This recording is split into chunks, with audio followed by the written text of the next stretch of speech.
Merci d'être là. Très nombreux, vraiment, je suis touchée. Vous soyez tous là ce soir. Donc, on va essayer de vous faire une belle conférence. Merci à Nathalie et à Anne d'être là. Il manque deux personnes. On a deux malades dans l'équipe, malheureusement. Donc, les deux qui ne pourront pas être là ce soir m'ont promis qu'on ferait une autre conférence avec eux. Donc, ce n'est que partie remise.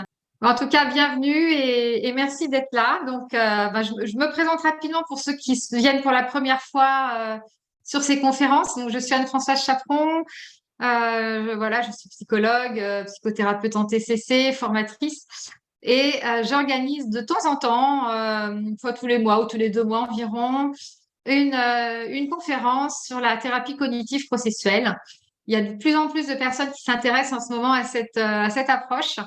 Et donc, comme je reçois beaucoup de questions, beaucoup de demandes pour en savoir plus sur cette approche, dans laquelle il n'y a pas encore beaucoup de littérature en langue française, eh bien, je m'efforce de proposer des conférences régulièrement et avec l'aide de mes collègues qui ont la gentillesse de bien venir parler aussi de cette thérapie, puisque aujourd'hui, les deux personnes qui vont co-animer avec moi et qui vont vous rapporter leur expérience sont des personnes qui ont vraiment beaucoup d'expérience en TCP et beaucoup de choses à dire.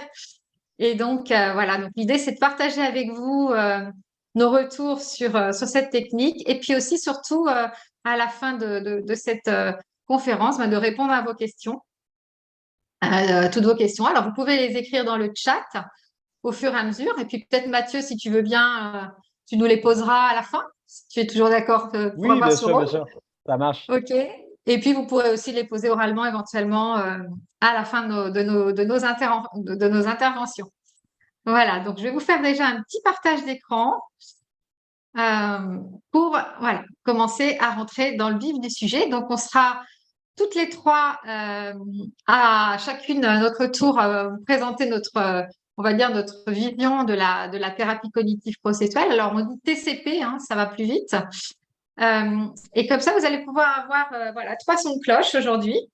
Celui d'une psychologue, moi-même, et puis celui de deux psychiatres, toutes les deux psychothérapeutes en TCC et également en TCP. Donc, je me suis déjà tout petit peu présentée, mais voilà, pour vous dire un petit peu mes principales activités. En plus de ce que je vous ai déjà dit, je suis aussi superviseuse en TCC et puis auteure de pas mal de livres également en TCC. Et donc, par rapport à cette conférence, on va aborder 3 points. On est 3 personnes, on va aborder 3 points. Moi, ce que je vais faire déjà, c'est vous dresser un petit panorama de ce que c'est que la TCP, quelles sont ses bases scientifiques, d'où ça vient, comment elle a été créée au départ. Ensuite, je donnerai la parole à Anne, qui nous fera un premier retour d'expérience en tant que psychiatre qui exerce avec la TCP. Et puis ensuite, Nathalie, pareil, vous fera un retour d'expérience plutôt version patient. Et Anne parlera de elle côté thérapeute. Voilà, puis ensuite, on répondra à toutes vos questions. Alors, déjà, pour commencer sur le contexte, en tout cas, de ce que moi, j'observe, alors déjà sur moi-même, évidemment, mais aussi en tant que superviseuse, on a un peu des points communs tous, hein, qu'on soit psychologue, psychiatre, psychothérapeute. On rencontre un peu les mêmes difficultés. On constate que finalement, dans les cas qu'on rencontre, les patients qu'on rencontre, il y a peu de cas vraiment simples, peu de cas cliniques vraiment simples. Parfois, ils peuvent avoir l'air simple au début et on découvre que c'est pas si simple que ça. On a des patients forcément qui viennent nous consulter, qui ont des attentes très fortes, hein, qui attendent beaucoup de nous, qui attendent de nous qu'on les soigne vite et bien. C'est pas toujours facile. Mais ces patients souvent présentent, malgré eux, hein, de fortes résistances, hein, sont souvent assez ambivalents.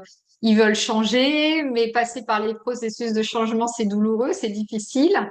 Donc, il y a forcément des résistances auxquelles on se heurte, nous, tout au long de notre travail avec eux, tout au long du travail thérapeutique. Donc, ça fait partie de notre quotidien, tout ça.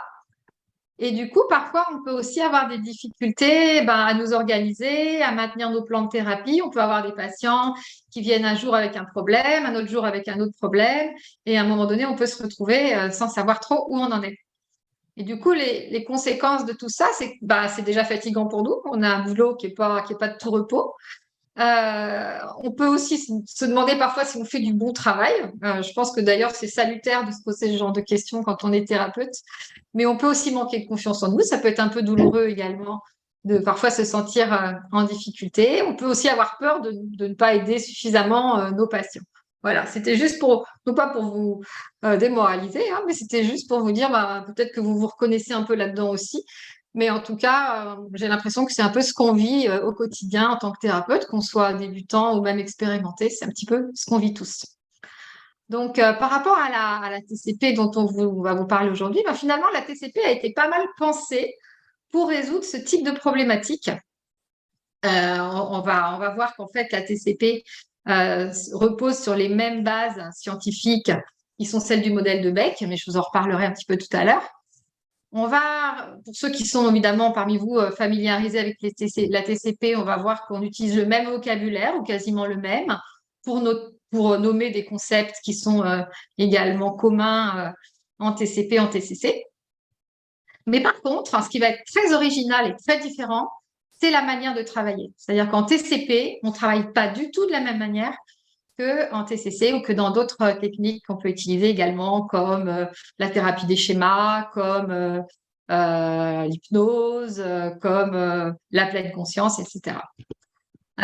Donc, on va voir que la TCP repose sur une métaphore autour de la notion de procès, de justice, mais j'y reviendrai.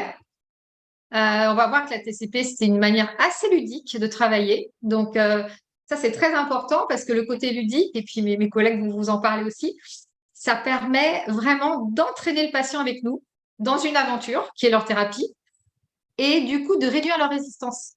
C'est-à-dire que si le patient s'amuse avec nous pendant sa thérapie, en tout cas est entraîné dans quelque chose de métaphorique et de ludique, eh bien, forcément, ses résistances seront moins présentes et il nous suivra plus volontiers. Et puis, ben, finalement, on va reprendre les techniques TCC. Évidemment, les techniques de base sont les mêmes, les concepts sont les mêmes, mais on va organiser ça en plan thérapeutique de manière un petit peu différente. Donc, on va avoir, et ça, c'est quelque chose qui rassure beaucoup de thérapeutes aussi, on va vraiment avoir une méthodologie structurée et dans laquelle le patient va se reconnaître aussi, il va toujours se repérer dans la thérapie et dans le plan thérapeutique que l'on va suivre, ce qui va être assez rassurant également pour eux. Donc, quelques mots sur la naissance de la TCP dans les années 2010-2011 environ, pour vous dire un petit peu comment elle est née et comment elle s'est développée. En fait, la TCP a été créée par un professeur de psychiatrie brésilien, qui est le professeur Irismar Reis de Oliveira, qui se retrouvait à l'époque confronté à 2 ou 3 patientes qui avaient des tableaux cliniques un peu similaires, notamment une des patientes qu'il a décrite, qu'il a prise donc, au départ comme cas clinique pour écrire son bouquin, dont je vous parlais tout à l'heure, je donnerai les références biblio tout à l'heure. Et donc, il était confronté à ces cas cliniques avec des patientes présentant des troubles de personnalité état limite sévères, avec des comorbidités, une anorexie mentale, un TOC très grave, avec également plusieurs tentatives de suicide, donc des dépressions chroniques. Et face à ces patientes-là, ils se trouvaient un petit peu démunis, ne se sentaient pas vraiment efficaces et étaient vraiment en difficulté pour les aider efficacement. Et c'est là où il s'est finalement dit, mais comment je peux faire pour dépasser toutes ces résistances avec ces patientes-là et comment je peux les aider de manière plus efficace. Et en fait, tout est parti de la difficulté sur le terrain à aider ces patientes. Donc, je vous présente ce professeur, donc de Oliveira, qui travaille donc à l'université de Bahia Salvador au Brésil, donc département en neurosciences et santé mentale. Et en fait, je vous présente également cet écrivain français connu, Franz Kafka, qui a été à l'origine de la TCP dans le cerveau du professeur de Oliveira. C'est-à-dire qu'en fait, il a commencé à réfléchir après avoir lu ce roman de Kafka. Il a commencé à se dire, mais finalement, l'histoire de ce personnage qui s'appelle Joseph K., et qui est accusé, on ne sait pas de quoi, pendant tout le livre, et qui pendant tout le livre ne comprend toujours pas pourquoi il est accusé et de quoi, et qui du coup n'arrive pas à se défendre, et à la fin l'histoire se termine plutôt mal pour lui puisqu'il est condamné à mort. Eh bien finalement, ce professeur de psychiatrie a fini par se dire, au fond, c'est ça que vivent beaucoup de nos patients, c'est-à-dire ils s'auto-accusent sans le savoir, mais malgré tout de manière forte et pérenne depuis très longtemps, de croyances centrales négatives sur eux-mêmes, du type je suis une mauvaise personne, on ne peut pas m'aimer, je suis incompétent, etc. Et comme ils s'auto-accusent sans vraiment en prendre clairement conscience, ils ne peuvent évidemment pas se défendre de ces auto-accusations, tout comme le héros du procès de Kafka. Et s'ils ne sont pas aidés en psychothérapie, ils ne pourront pas eux-mêmes se sortir de cette histoire. Et voilà, donc tout simplement pour vous montrer rapidement l'origine de la TCP qui partait de ce roman de Kafka, de cette histoire d'auto-accusation. Alors, dans sa pratique, le professeur De Oliveira, donc à l'époque, avait constaté que finalement, la pratique était difficile et que du coup, le but principal de la TCP, ça va être finalement de rendre la psychoéducation plus facile à comprendre pour le patient, plus fluide, plus imagée, rendre également les techniques plus simples à utiliser pour les thérapeutes, puisque le thérapeute va avoir une structure, un plan thérapeutique beaucoup plus clair qu'il va appliquer, même si ce plan thérapeutique, on vous le dira, reste assez souple et n'est pas du tout rigide, mais par contre, ce sont des repères importants pour le thérapeute. Et du coup, par exemple, la métaphore du procès qu'on va vous détailler un petit peu, rien que cette métaphore du procès qu'on va utiliser avec le patient, qui va être un jeu de rôle sur plusieurs séances, eh bien, cette métaphore, ce jeu de rôle va comporter 15 techniques de TCC standard, 15 techniques différentes. Sauf que lorsque le thérapeute va utiliser cette métaphore du procès et utiliser la technique, il va même pas se rendre compte vraiment qu'il va utiliser en même temps 15 techniques. En fait, il va le faire naturellement, d'une manière très logique et très fluide.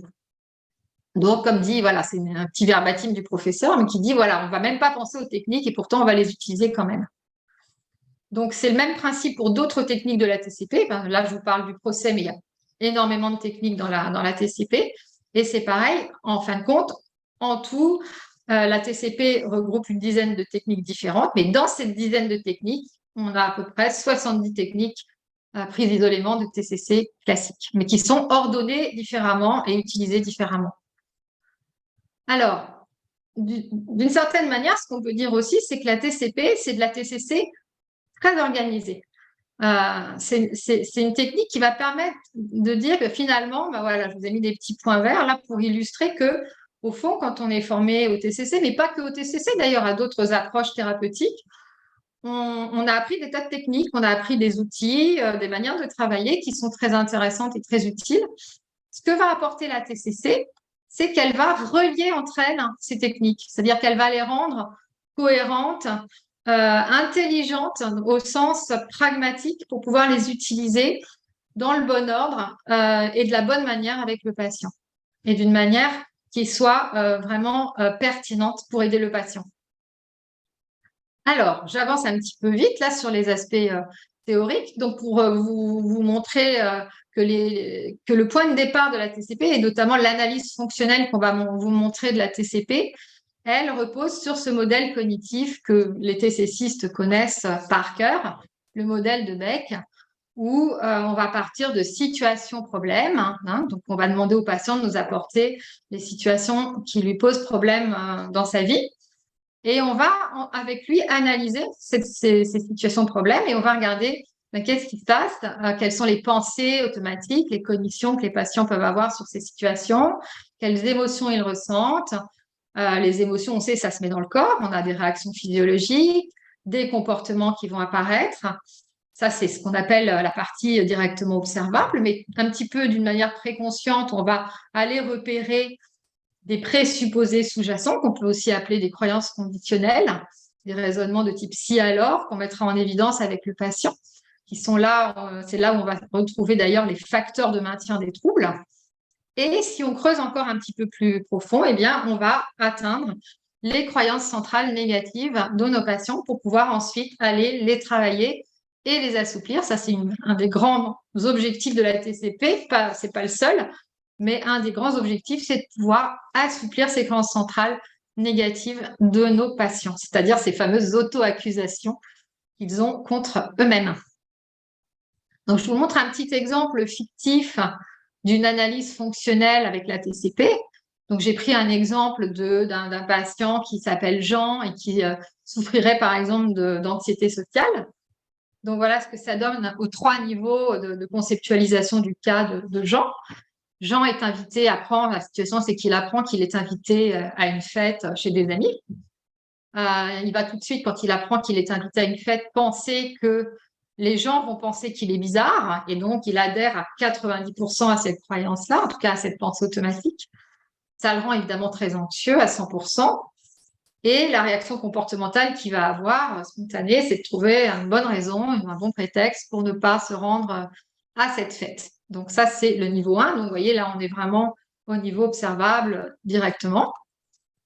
Si on creuse un petit peu, niveau 2, vous voyez cette flèche qui relie le niveau 1 du niveau 2, on va aller chercher les facteurs de maintien de l'anxiété sociale de Jean. Eh bien, on voit que Jean est dans un comportement de sécurité qu'on va appeler un évitement. Il va éviter d'aller aux fêtes. Et puis d'ailleurs, tout ça tourne, puisqu'à chaque fois, Jean va être invité à des fêtes et il va se sentir soulagé de ne pas y aller.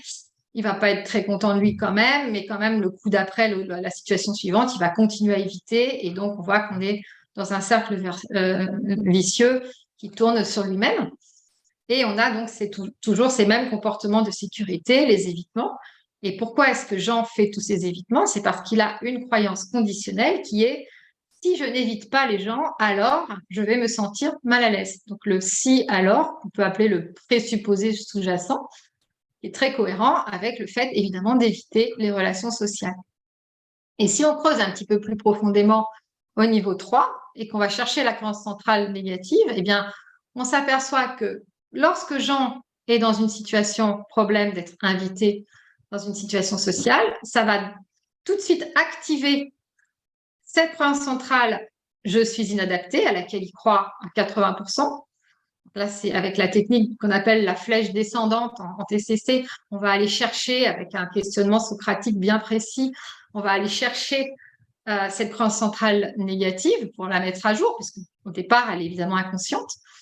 Et une fois que cette croyance centrale négative s'active, bien sûr, eh bien, forcément, elle va se transformer au niveau 1 en pensée automatique très négative, qui est que les gens vont penser qu'il est bizarre, etc. Donc, vous voyez que la TCP, la conceptualisation de cas en TCP, nous permet de voir comment, sur 3 niveaux, on est dans cette boucle qui est sans fin, finalement, et dans laquelle le patient se trouve. Et ça explique aussi, on va faire beaucoup de psychoéducation, et ça explique, on explique aux patients que finalement, cette boucle qui tourne sur elle-même depuis très longtemps, eh bien, il n'y a pas de raison que ça change. Tant qu'on est dans ce système-là, eh bien, il va perdurer. C'est pour ça que les schémas perdurent et se renforcent dans le temps. Eh bien, voilà la situation dans laquelle se trouve notre patient. Et notre patient, une fois qu'il a pris connaissance avec nous, avec notre aide de cette mécanique-là, il va commencer à entrevoir que notre travail, ça va être de l'aider à casser cette boucle. Et à travailler sur les 3 niveaux. Donc, ce diagramme de conceptualisation, pour le thérapeute, va être extrêmement précieux. Ça va être le point de départ de sa thérapie. Et c'est ce diagramme de conceptualisation qui va nous donner notre plan thérapeutique. Et notamment, l'objectif principal, ça va être d'assouplir cette croyance centrale négative, évidemment. Si Jean pensait non plus à 95%, mais juste à 10% qu'il est inadapté, et si à la fin de la thérapie, il pense à 80% qu'il est adapté, et ben alors tout change, évidemment. Tout le scénario change. Donc, notre travail va être d'assouplir cette croyance centrale négative, et notre travail va être aussi, évidemment, de diminuer la fréquence des comportements de sécurité et donc de diminuer les facteurs de maintien du trouble. Voilà, donc voilà, je vous fais ça évidemment un petit peu rapidement parce que pour pouvoir, par exemple, remplir ce tableau avec le patient, il nous faudra au moins 2 à 3 séances de thérapie. On va faire les choses progressivement avec le patient. On va évidemment le sensibiliser à des tas de notions que vous connaissez très bien, comme les notions de distorsion cognitive, hein, qu'on va retrouver ici, évidemment, hein. Donc, on va bien sûr le sensibiliser à ces notions-là et pour que le patient, une fois qu'on a rempli ce tableau, soit vraiment conscient de comment il fonctionne et pour qu'on puisse lui expliquer, évidemment, et l'emmener avec nous sur la suite de la thérapie. Donc là, il y a l'idée aussi d'alliance thérapeutique qui va se nouer à ce moment-là, où le patient va comprendre où est-ce qu'on veut l'emmener finalement. Voilà, donc on a normalement, ça devrait s'animer, mais là, ça ne le fait pas. Ça devrait tourner, vous voyez, c'est juste une petite animation pour vous montrer un petit peu, pour vous résumer un petit peu cette mécanique qu'on essaye de montrer aux patients et surtout qu'on va essayer de modifier. Alors, je vous donne quelques exemples de croyances centrales négatives fréquentes. Alors, il y en a beaucoup plus, mais voilà, j'en ai mis quelques-unes en exemple, mais qu'on retrouve vraiment très, très souvent, hein. Je ne suis pas aimable, on ne peut pas m'aimer. Je suis inférieure aux autres, je ne vaux rien, je n'existe pas, ou bien je ne suis pas à ma place, je n'aime pas ma place, je ne suis pas capable, je suis vulnérable, je suis inadaptée. Par exemple, Jean pensait ça de lui. Voilà, ce sont quelques exemples, mais en tout cas, l'idée, c'est ça, c'est de vraiment repérer ces croyances centrales négatives, d'aller chercher leur origine, évidemment, dans l'histoire du patient. Ça, c'est très important, parce que ça ne vient pas de nulle part, ces croyances, elles ont bien été construites à un moment donné dans la vie et à un moment donné où elles ont été fonctionnelles, hein. C'est que quand les schémas se construisent, eh bien, ils ont une raison d'être. Donc, on va essayer de comprendre ça avec le patient et de comprendre un petit peu l'origine de tout cela et leur dire, voilà, aujourd'hui, ces croyances-là, elles ne nous servent plus à rien. Au contraire, elles vous empêchent d'avancer là où vous voulez aller. Et donc, on va venir ensemble travailler dessus pour les assouplir.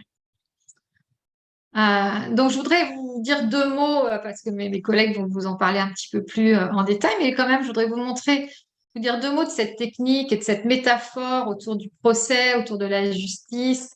Comment est-ce que cette technique va nous aider et va aider nos patients justement à assouplir ces croyances centrales négatives et comment est-ce qu'on va vraiment faire travailler le patient en le décentrant de manière très intéressante.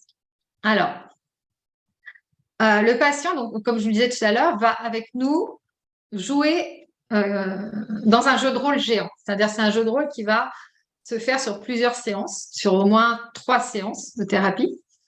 Et donc le patient, tout au long de ces 3 séances, va avoir l'occasion de se décentrer et de jouer 4 rôles qui seront des rôles qu'on va retrouver évidemment dans un procès, dans un tribunal. Donc, il va à un certain moment être l'accusé, c'est-à-dire il est en effet l'accusé il s'auto-accuse d'être, par exemple, incompétent, mettons. Donc, à certains moments, il sera sur la chaise de l'accusé. À certains moments, il sera un procureur, donc le procureur qui va symboliser la croyance centrale négative. Par exemple, je suis bizarre, je suis incompétent, je ne suis pas aimable, etc. À un autre moment, il va évidemment prendre la position de l'avocat de la défense. Ok, donc c'est très important, c'est des moments souvent très, très émotionnels. Et puis, un procès, ça se termine toujours par un délibéré des jurés. Donc, le patient et nous-mêmes, nous serons un membre du jury. Et avant d'arriver au délibéré, le thérapeute lui-même a un rôle et il est dans le rôle du président du tribunal, c'est-à-dire que son rôle consiste à donner la parole au patient, l'aider à changer évidemment de rôle, l'aider à s'exprimer et finalement animer les débats pour que dans ce procès puisse être dit tout ce qui a à être dit, pour qu'on puisse avoir toute la matière nécessaire pour aider le patient à comprendre comment fonctionne sa croyance centrale négative. En fait. Donc, la finalité de cette technique du procès, ça va être d'amener le patient déjà donc, à assouplir ses croyances centrales négatives. Si on ne pense plus qu'à 10% qu'on n'est pas aimable, ce n'est pas la même chose que quand on y adhère à 90%. Mais il n'y a pas que ça. On va aussi amener le patient à activer à la place des croyances centrales positives. C'est-à-dire, si je pense de moi que je suis aimable, eh bien forcément, je vais activer avec une technique qu'on appelle la flèche ascendante cette croyance centrale positive qui va venir émerger à la fin du procès. Et puis, un petit peu comme en thérapie des schémas, on va travailler tout au long de la TCP à assainir le procureur qui donc est celui qui attaque dans un procès et qui va symboliser cette croyance négative. On va chercher l'adulte sain, comme on dirait en thérapie des schémas, on va aller chercher le procureur sain pour qu'il change, pour qu'il se transforme et qu'il devienne fonctionnel pour le patient. Donc, ce sont des objectifs très ambitieux, mais lorsqu'ils sont atteints, la vie du patient change du tout. Il n'est plus le même avant et après une TCP. Mes deux collègues vont vous le montrer par des cas cliniques.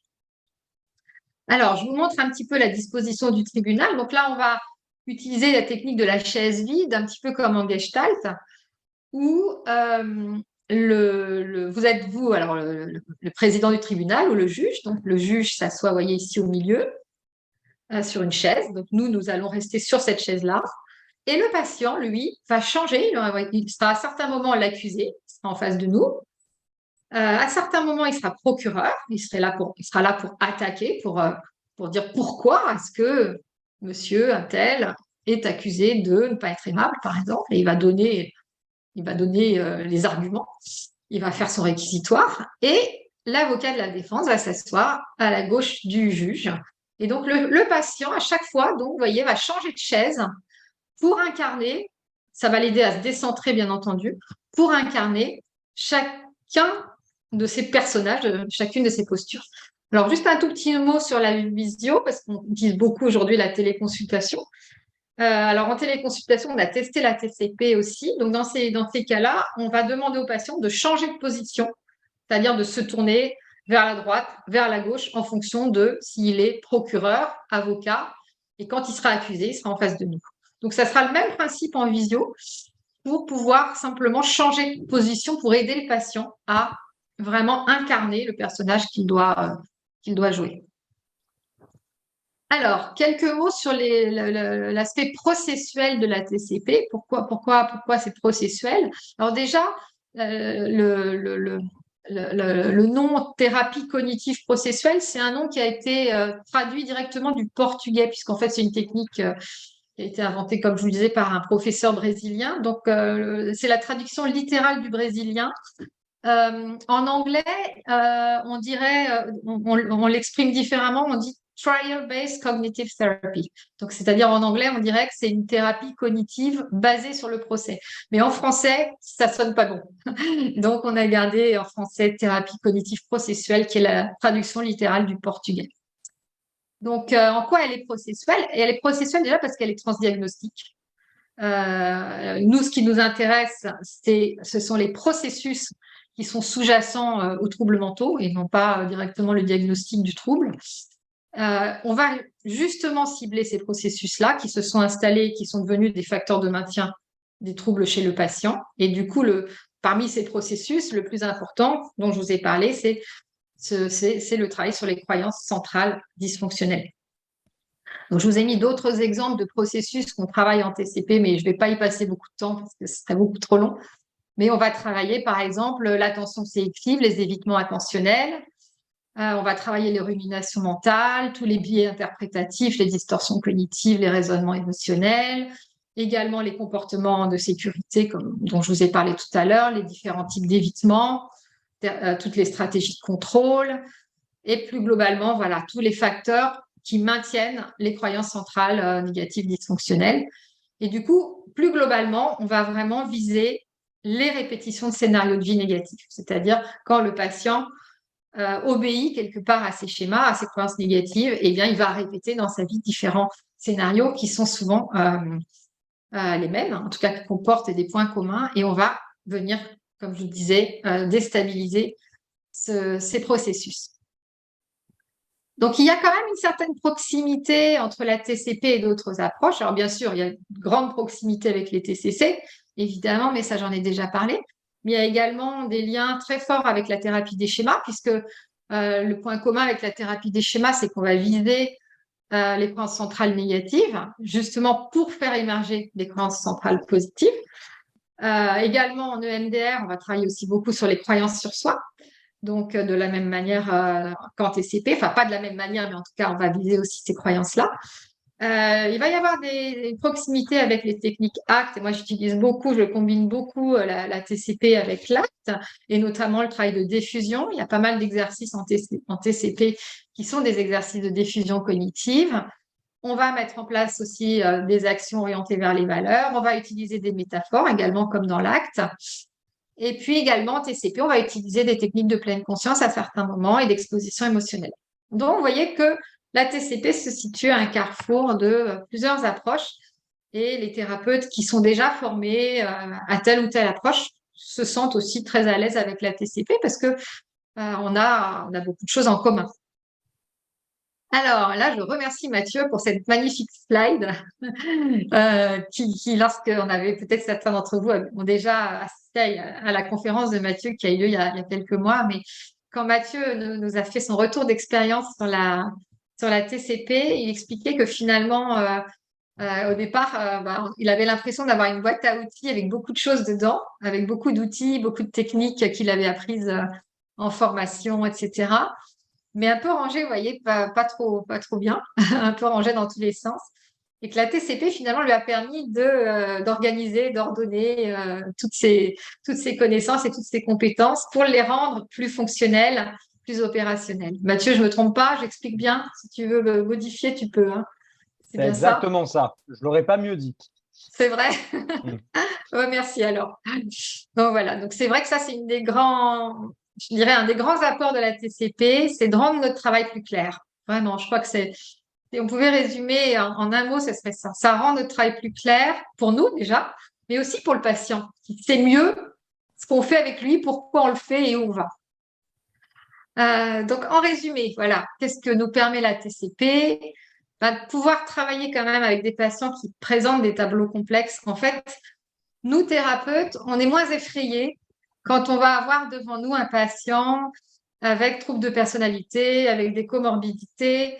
On va moins se dire, oh là là, par quel bout je m'y prends, par quoi je commence, c'est difficile, est-ce que je vais y arriver? On est un peu plus confiant. Je ne vous dis pas qu'on est à 100%, on n'y est jamais, hein, mais on est quand même un peu plus confiant sur nos compétences à aider le patient, et puis de prendre cet angle transdiagnostique des troubles mentaux.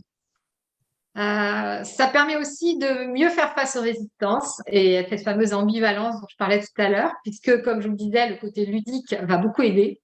Puis le côté structuré est assez rassurant aussi pour le patient. Ça va beaucoup aider également à les mettre à l'aise.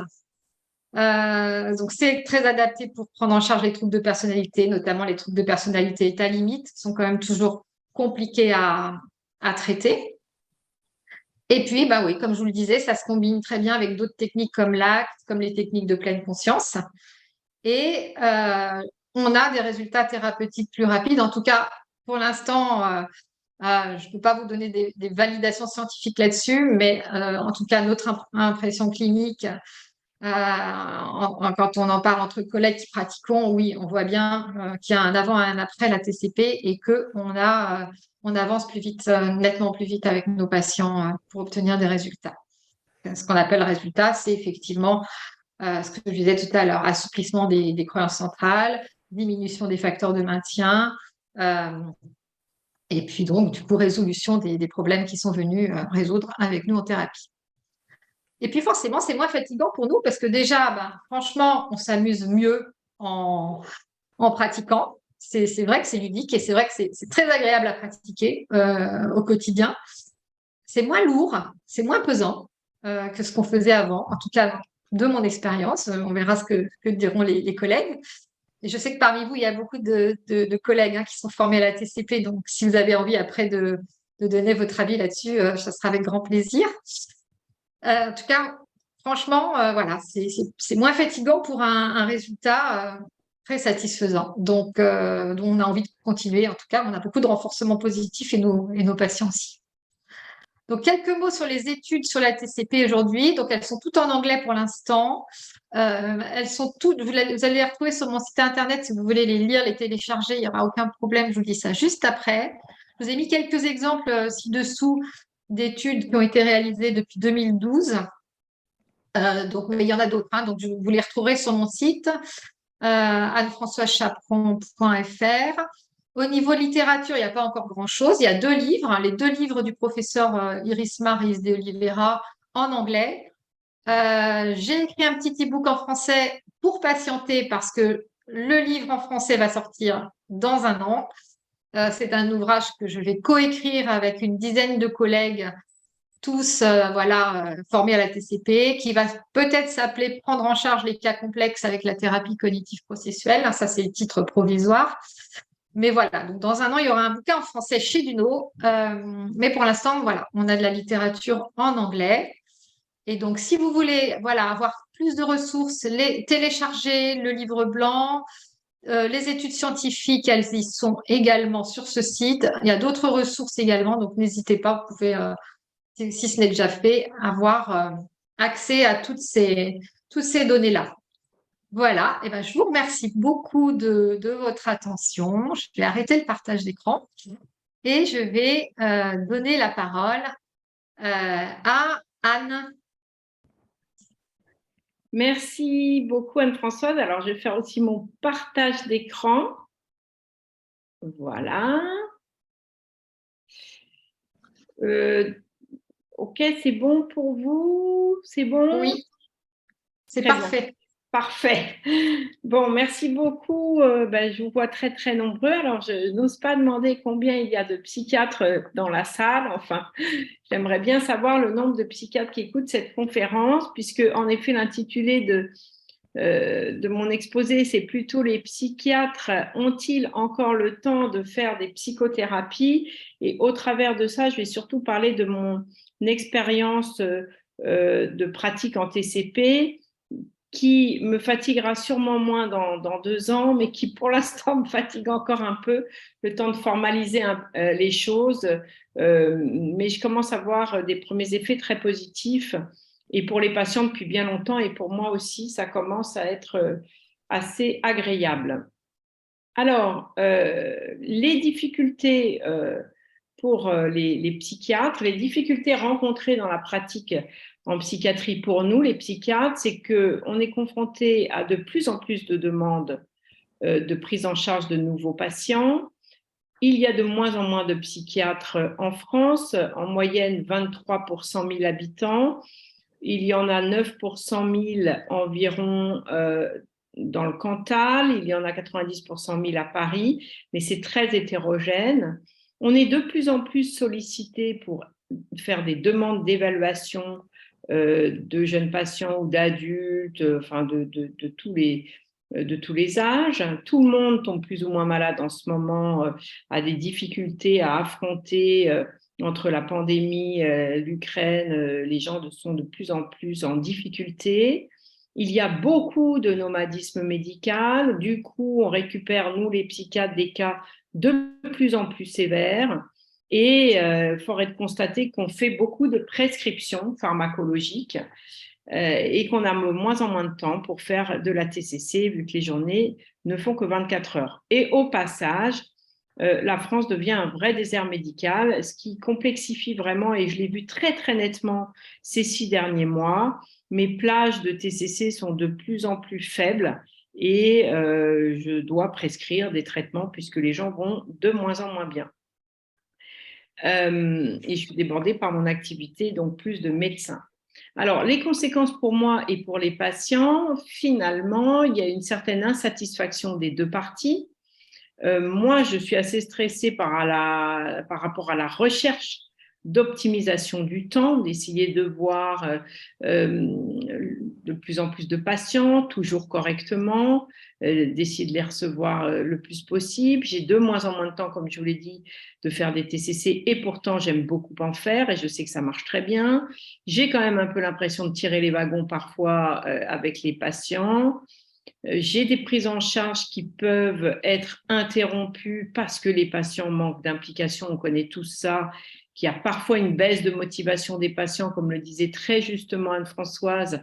Ils viennent avec un problème et ensuite il y en a un autre, et en fait on a du mal à maintenir le fil de la thérapie. Les patients, ce que j'ai constaté, ne comprennent pas toujours bien les objectifs et les buts de la démarche en TCC. Les colonnes de Beck pour nous, c'est très familier, mais pour eux, ils n'y comprennent pas toujours autant que ce qu'on pourrait penser. Ils n'osent pas toujours le dire. Et certains ne savent même pas ce que c'est finalement qu'une TCC. Quand on les interroge, ils nous disent « je veux faire une TCC parce que ça va vite ». Alors, ce que moi j'ai essayé de faire dans mes prises en charge de patients avant de faire de la TCP, la pharmacologie, c'est mon domaine, ça ne me gêne pas, j'aime beaucoup ça. J'ai un grand succès par rapport aux traitements prescrits, mais il faut constater que les patients sont parfois réticents, et je peux les comprendre, à la mise en place de traitements médicamenteux qui ne sont d'ailleurs pas toujours indiqués. La psychoéducation autour des troubles psychiques, c'est toujours très intéressant. Ça permet aux patients de devenir acteurs de ses soins, mais ça a ses limites. L'entretien motivationnel est aussi permet d'assouplir certaines choses, mais à un moment, on a le sentiment, et le patient aussi, sentiment de tourner en rond. Et d'ailleurs, quand je fais des reformulations ou des résumés, il me dit c'est tout à fait ça. Bon, et après, on fait quoi finalement? Les TCC, on sait que c'est souvent efficace, mais ça s'essouffle dans le temps, c'est-à-dire qu'au bout de 20 séances, et heureusement, c'est intéressant de faire des bilans au cours de nos thérapies TCC, mais on sent bien que ça s'essouffle dans le temps. L'acte a un réel intérêt pour les patients, la technique est intéressante, parfois elle peut être un petit peu compliquée à mettre en pratique, et donc c'est ainsi que je suis venue à la TCP à un moment pour essayer de synthétiser toutes ces approches, comme le disait si bien Anne-Françoise, et voilà ce que cela peut me permettre de faire. D'abord, c'est très ludique, ça c'est vrai que finalement, on passe des bons moments avec les patients, et c'est assez amusant finalement parce qu'ils s'impliquent, ils s'accrochent bien sur ce diagramme de conceptualisation, et ça devient une vraie enquête sur les croyances centrales négatives.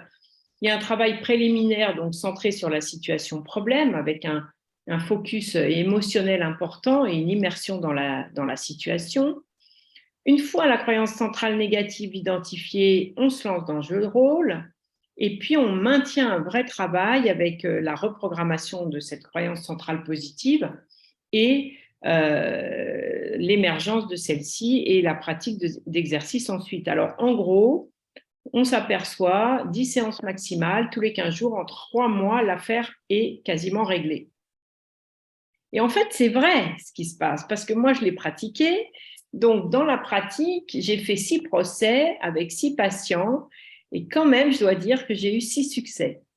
Je me suis occupée d'une femme de 45 ans, c'était mon première TCP, ingénieure, divorcée, 2 enfants, pardon, et qui activait sa croyance centrale « je ne suis pas aimable », qui au bout de 6 ans de suivi que j'ai fait avec elle, avec prescription de traitement, on a arrêté les traitements, on en avait marre de la TCC, on a fait la TCP, ça a très très bien marché, elle a très bien compris et je ne l'ai plus revue, et elle va, enfin, aux dernières nouvelles, elle allait plutôt bien.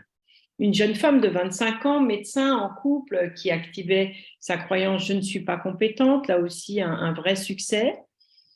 Une femme de 30 ans, métier de la santé, qui ne s'estimait pas légitime. Un homme de 30 ans, agent immobilier célibataire, qui n'était pas confiant. Là encore, vrai succès sur cette approche de TCP. Une femme de 45 ans, conservatrice de musée, célibataire, mère célibataire, 2 enfants. Je suis inadaptée. Donc, un début de succès, je dirais, parce qu'elle est un peu complexe par ailleurs, mais je ne désespère pas. Ça marche quand même pas mal. En tout cas, ça a débrouillé pas mal de problématiques, puisque en fait, dans la réalité, il n'y a pas qu'un procès, on peut être amené à en faire plusieurs. Et puis cet homme de 28 ans, ingénieur-chercheur, vivant en couple, et qui activait sa croyance centrale « je ne suis pas solide ». Et j'ai décidé de vous présenter cette vignette clinique parce qu'elle est vraiment chouette, et j'ai envie de vous montrer l'évolution dans le temps de ce jeune homme que j'ai connu. Donc, le premier contact avec Jean a eu lieu quand il avait 19 ans, alors qu'il était en prépa, et il avait des idées obsédantes concernant sa petite amie et la peur importante qu'elle le trompe. Alors, il avait des vérifications incessantes des mails, SMS, téléphone portable, des questionnements permanents sur son amie. Il était très méfiant, il était très jaloux. il se sentait très fragile et il y avait un vrai évitement émotionnel, il était en grande difficulté. À la fois, il était en prépa, donc il avait des insomnies à cause de ses ruminations, ça lui faisait perdre du temps, il n'avait pas de temps à perdre, et donc j'ai été obligée, entre guillemets, je lui ai suggéré de lui prescrire pour gérer son trouble anxieux de la sertraline, donc un inhibiteur de la recapture de la sérotonine, ce qu'il a accepté, et à 100 mg par jour, il a été bien amélioré. On a travaillé sur le temps qu'on pouvait avoir ensemble sur ces idées obsédantes et on a activé le TCC, l'exposition prévention de la réponse et le respirelax. En 10 séances, les choses se sont plutôt bien améliorées. Il a passé les concours, il a eu un vrai succès, il intègre son école. 8 ans plus tard, il revient me voir car il se sent très anxieux au travail. Il a fait un très beau parcours, mais il a des ruminations obsédantes concernant un collègue de bureau qui pourrait entraver sa réussite. Et du coup, il surveille. Et il me dit, j'ai besoin de tout contrôler, cela m'épuise, je voudrais reconduire le traitement médicamenteux. D'abord, je lui demande ce qui s'est passé depuis 8 ans. Et depuis 8 ans, il me dit donc qu'il a intégré son école, qu'il a fait un master à Londres. Il a ensuite fait un post-doc et il devient maître de conférence. Il est nommé enseignant-chercheur sur les énergies renouvelables dans une école d'ingénieurs prestigieuse. Il vit en couple, il va acheter un appartement. Il reste très anxieux au travail, il cherche à tout contrôler. De nouveau, des problèmes d'endormissement et rumination. Qu'est-ce qu'il a mis en place avant de me recontacter? Il a pris de la mélatonine, du CBD, de l'alcool pour dormir. Il a consulté un psycho du sommeil sans effet notable. Il a consulté une psychologue qui a fait de l'EMDR pendant 1 an, mais moi, il ne savait même pas d'ailleurs quel trauma il avait eu. Il a consulté la psychologue du travail 2 fois. Et les difficultés qu'il me rapporte quand je le revois, c'est qu'il encadre une doctorante, mais qu'il a peur qu'elle arrête sa thèse, qu'il est choqué par un autre étudiant qui ne s'est pas engagé dans sa thèse, qu'il est gêné par un collègue qui veut s'infiltrer dans son groupe de travail et qu'il n'a pas, et au passage, il a peur de ne pas obtenir son prêt pour l'achat de l'appartement. Et ses attentes, il me dit, bon, le traitement, ça a bien marché, donc autant reprendre un traitement pour faire cesser ses ruminations et que je reparte. Et là, cette fois-ci, je lui dis non. Je lui dis non, je n'ai pas envie, cette fois-ci, de partir sur un traitement. Faisons une thérapie cognitive processuelle. Bien sûr, je lui explique que c'est. Pourquoi je lui propose ça? Parce qu'on n'a pas de date limite, on a le temps de faire le travail, il est très bien installé dans la vie, il n'est pas menacé. Je lui dis, partons sur la TCP. Il est plutôt réticent, il attend l'effet baguette magique du traitement parce qu'il sait que ça marche. Et puis finalement, après 2 séances centrées sur les colonnes de bec, il accepte. Et je vous montre son diagramme de conceptualisation. J'espère que vous le lisez, c'est écrit un peu petit, mais je vais vous le lire à voix haute. Et sa situation la plus problématique, elle a lieu au travail et il trouve que son collègue Sébastien, donc je vous lis sa situation problème, mon collègue Sébastien me dit qu'il y a une possibilité que Édouard intègre l'encadrement de la thèse de Kevin. Sébastien n'a pas dit qu'il s'opposerait nécessairement à ce que Édouard intègre l'encadrement. J'avais essayé de tout mettre en place pour que Édouard ne puisse pas intégrer l'encadrement.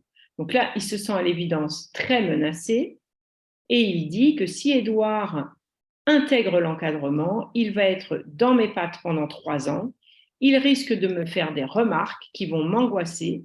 Il pourra me nuire en critiquant mon encadrement. Vous imaginez que l'anxiété, elle est extrêmement importante. Il a un pic anxieux le jour même, une anxiété importante tous les jours qui suivent. Et sa réaction comportementale, il appelle son ami pour en parler.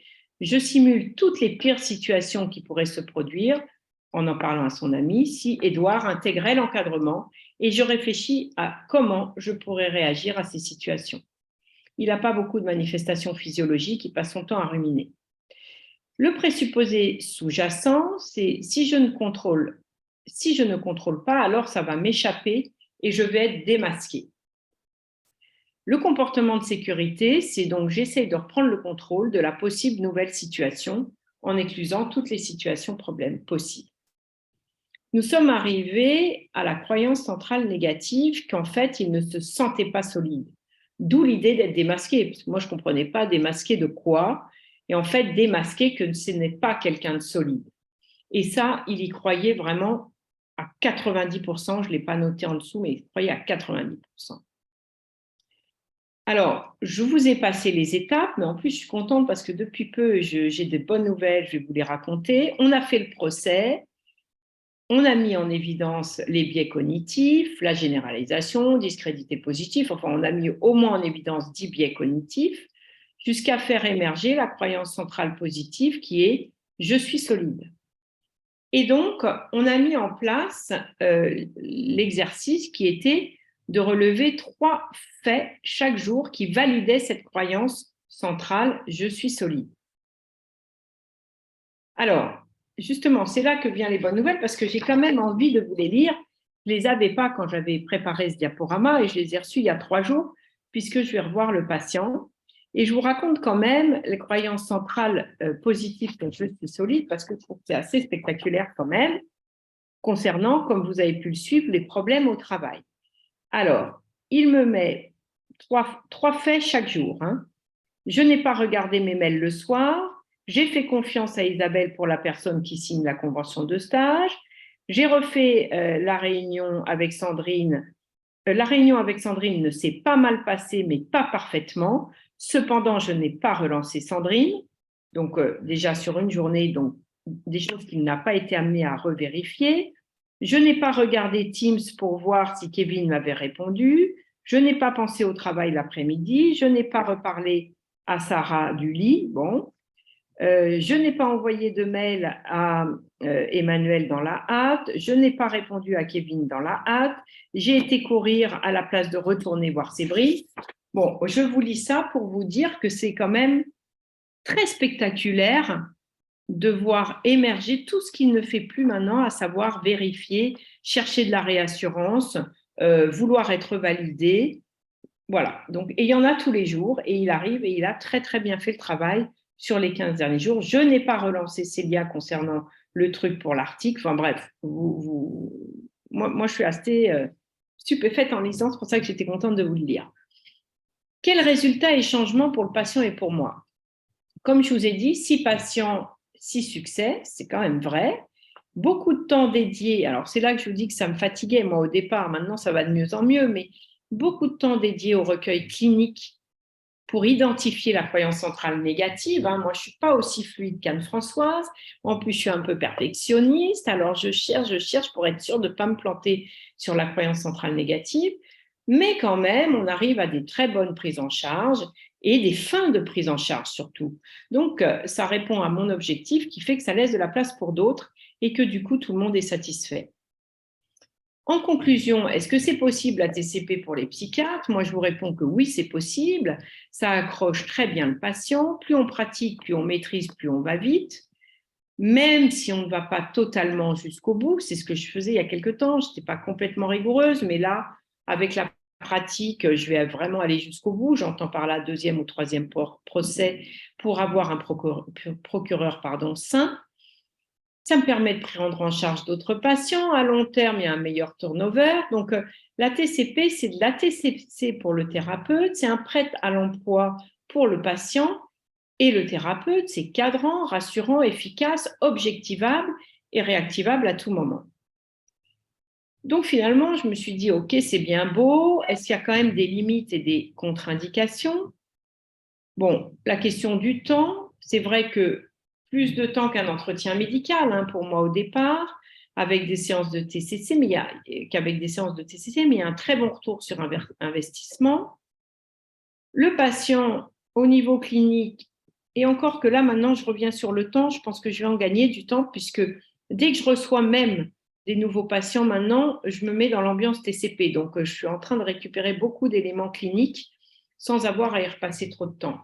Pour le patient au niveau clinique, qu'est-ce qu'on fait avec les patients psychotiques? Je suis absolument certaine, et je vais en faire un prochainement, que ça marche très bien quand les choses sont bien encadrées, que la croyance est bien délimitée.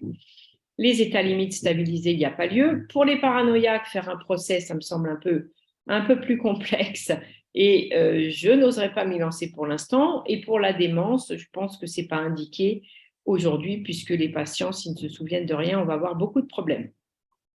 Et tout dépend bien sûr de l'intensité des troubles. Et bien évidemment, je pense que le patient doit être un minimum stabilisé cliniquement. Au niveau des modalités de l'exercice, il y a des patients qui n'aiment pas toujours le cadre de la TCP, voire qui pourraient être résistants, mais il ne faut pas oublier que ce que souhaite le patient, donc ne pas oublier, pardon, ce que souhaite le patient pour adapter la thérapie. Donc, on doit un petit peu expliquer, calmer l'anxiété du patient par rapport à ce jeu de rôle un peu novateur. En pratique, il est important évidemment de bien se former, de pratiquer, de se faire superviser, ça c'est valable pour toutes nos pratiques en TCC, en TCP, en acte. Il faut rester connecté, les forums, WhatsApp, surtout se faire plaisir dans la pratique parce que c'est comme ça qu'on tient le coup, hein, qu'on tient dans le temps, qu'on est heureux d'aller au travail, se faire du bien pour soi, pour ses patients et pourquoi pas faire sa propre TCP. Voilà, je vous remercie pour votre attention. Je passe donc la parole, j'arrête le partage et je repasse la parole, je crois, à ma chère consoeur Nathalie. Merci. Merci Anne. Merci. Bonsoir à tous, donc c'est à moi, je vais préparer aussi mon écran. Voilà. Donc, je fais suite à Anne et du coup, voilà, je suis ravie qu'Anne-Françoise m'ait proposé de partager mon expérience en TCP avec vous tous. Moi, je vais vous présenter le cas d'une patiente qui a été une de mes premières patientes en TCP. On a un peu grandi ensemble, du coup, sur la TCP. Et donc, je commence. Alors, hop, je mets juste, pas que ça me gêne, voilà. OK. Donc, l'idée, c'est de vous montrer un petit peu une vignette clinique d'une patiente qui est une des premières que j'ai accompagnée dans la TCP et de montrer comment, pour cette patiente qui avait grandi dans une famille dysfonctionnelle, hein, souffrant vraiment d'un trouble anxieux généralisé très ancien et qui fonctionnait dans un hyper-contrôle permanent de tout, comment elle a pu réussir à assouplir progressivement ses schémas, récupérer sa liberté de penser, sa capacité de choix, comment elle a pu très rapidement du coup développer la métacognition et donc les conséquences positives sur sa qualité de vie. Et puis comment ça a permis au thérapeute, du coup à moi, de renforcer son sentiment d'efficacité personnelle. Alors, les présentations, pour donner le cadre de mon intervention. Donc moi, je suis psychiatre également comme Anne et je suis installée en libéral. Je pratique les TCC depuis un moment. Je prescris aussi des médicaments si nécessaire. Et du coup, quand je rencontre cette patiente, je suis en train de me former à la TCP. J'ai dû commencer à la voir genre 1 mois ou 2 avant de commencer la formation niveau 1. Donc, c'est une dame de 57 ans qui vient fin 2019 et qui vient pour apprendre à mieux gérer son anxiété et du coup, qui a entendu parler de la thérapie comportementale et cognitive et c'est pour ça qu'elle vient me voir.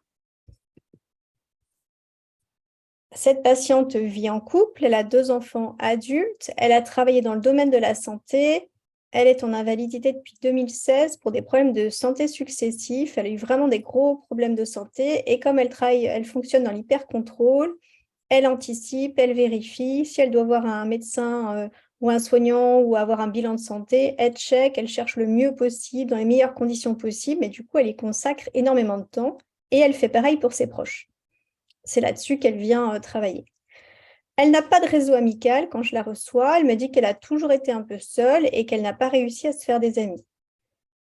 À la première consultation, elle me parle de son anxiété, des conséquences dans sa vie et parle aussi de sa mère qu'elle décrit elle-même comme pervers narcissique. Elle me dit à ce moment-là qu'elle a déjà travaillé en thérapie sur ce sujet à plusieurs reprises, qu'elle a lu des livres et que ce n'est pas l'objet de sa demande. Et à noter, on y reviendra plus tard, elle décrit de très bonnes relations de couple. Hein, c'est un couple qui est unique, qui s'aime très fort, mais avec des disputes particulièrement intenses et difficiles à supporter pour les deux. Donc, elle vient pour un problème d'anxiété, me dit qu'elle souffre de troubles anxieux généralisés, qu'elle a également des TOC, du stress et des douleurs chroniques. Et de fait, elle est angoissée tout le temps. Et comme elle sait que le stress est mauvais pour la santé et qu'elle angoisse d'angoisser, elle angoisse encore plus. Donc, elle est capable de percevoir son mécanisme, mais incapable de le stopper. Ce qui a déjà été fait auparavant dans le domaine de la douleur et de l'anxiété et dans le domaine de la relation à sa mère, c'est une thérapie avec un psychiatre d'inspiration analytique, de l'hypnose et de l'auto-hypnose, de la gestalt thérapie, de la méditation toute seule avec des podcasts, et puis beaucoup de lecture de livres. Donc, ce que je viens de redire, elle est anxieuse tout le temps, elle fonctionne dans l'hypercontrôle. Donc, les consultations, pour ceux qui ont déjà pris des gens très anxieux en charge, elle check tout, elle vérifie tout, elle interroge tout. Donc, c'est assez riche, mais en même temps, on peut vite partir avec elle dans des ruminations, dans du contrôle. On est vite happé par elle, enfin, par son anxiété. Donc, dans un premier temps, on va travailler la demande, mais moi, dans un coin de ma tête, je me dis déjà que la relation avec sa mère, qui ne m'a pas l'air complètement finie de travailler, a l'air de la rendre très insécure, et je mets ça de côté. Donc, après discussion diagnostique, objectif de la thérapie, comme on fait en TCC classiquement, on convient ensemble de débuter par la prise en charge du trouble anxieux généralisé. En parallèle, il y a beaucoup d'événements de vie stressants en termes de santé pour cette dame-là, qui a eu un cancer, plusieurs soucis de santé très graves associés, donc à nouveau de nombreux examens médicaux, des attentes de diagnostic avec une anxiété extrêmement élevée à chaque fois en anticipation, avant l'examen et après l'examen en attendant les résultats. Sur la psychoéducation, elle a une très bonne compréhension du TAC, je pense qu'elle avait déjà repéré elle-même le fonctionnement. Donc, ça commence à fonctionner un petit peu. On voit des petites choses qui bougent sur la gestion émotionnelle, sur les ruminations, sur l'anticipation, sur le scénario catastrophe. Et puis, on est fin 2019, début 2020, confinement, gestion du Covid. Donc, à la fois, tout le monde est chez soi, vous vous souvenez. Et puis, finalement, ça va être déclencheur d'interactions téléphoniques, compliquées avec sa mère et très, très mal vécues par la patiente. Les attentes relationnelles restent élevées malgré le travail déjà fait. Elle ne m'a pas appelée, j'ai un sentiment d'abandon profond et je pensais que c'était réglé.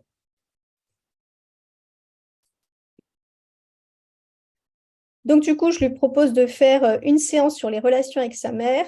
Et puis, du coup, la patiente, très vite, ça vient très vite, évoque tous les instants où elle restait seule très jeune, vraiment très, très jeune. Sa mère la laissait, avec un sentiment, j'ai repris ces mots entre guillemets, d'abandon récurrent, un ressenti de culpabilité extrêmement intense, je suis une mauvaise fille, et des émotions très intenses pendant cette séance qui est assez douloureuse pour elle, avec tous les souvenirs douloureux de son enfance qui reviennent.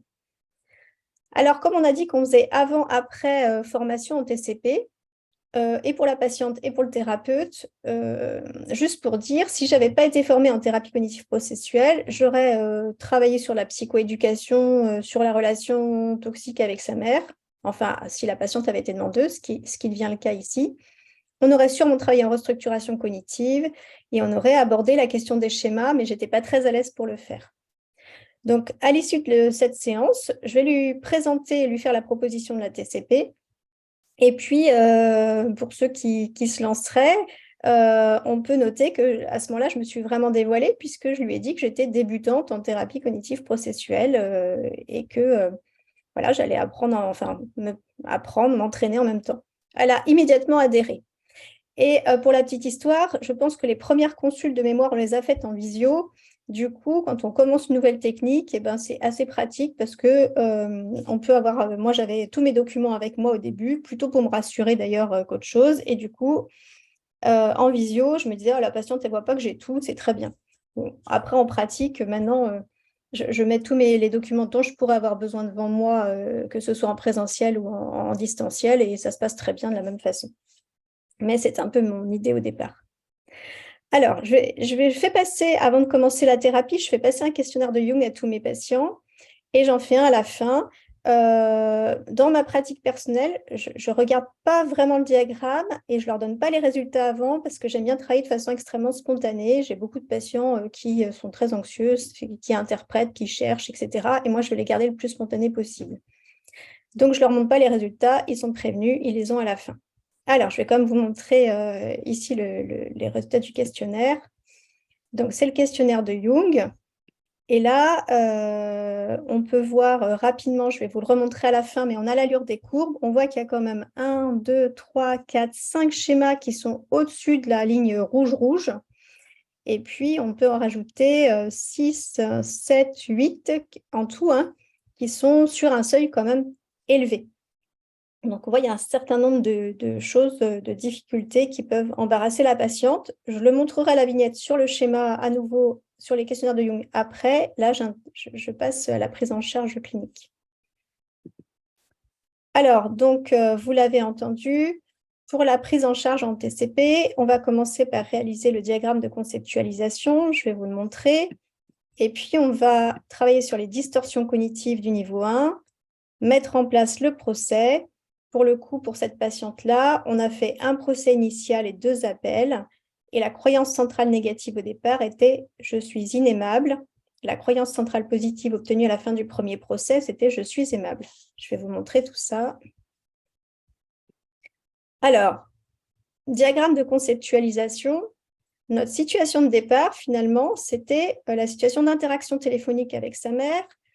Pour expliquer, c'était donc 2020, on n'avait pas de masque, c'était compliqué. Sa mère lui fait parvenir des masques. La patiente en question commence à avoir du mal à rappeler sa mère. Les relations étaient quand même assez difficiles.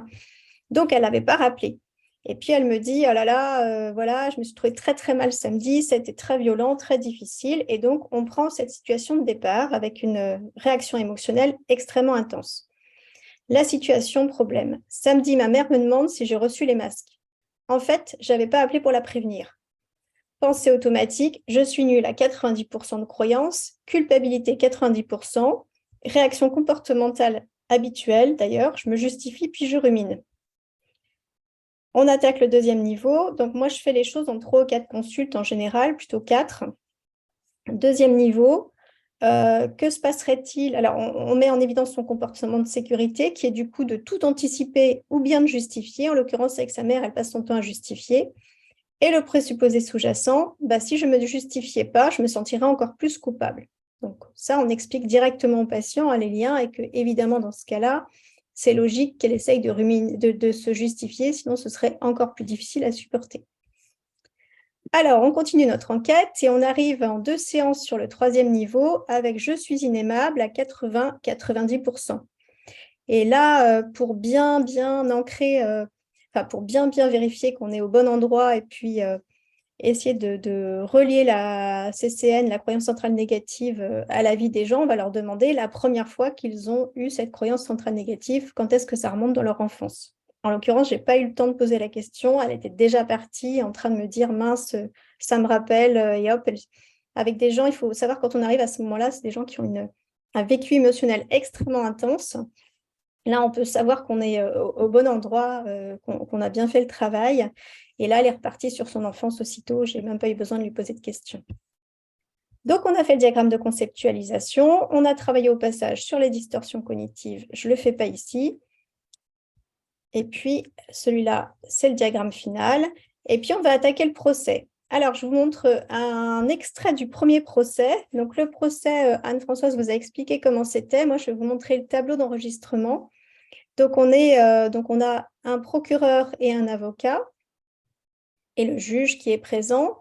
On va demander, avant de débuter le procès, à la personne d'imaginer le ou la procureure qui va être en charge de l'accusation et le ou l'avocate qui va la défendre.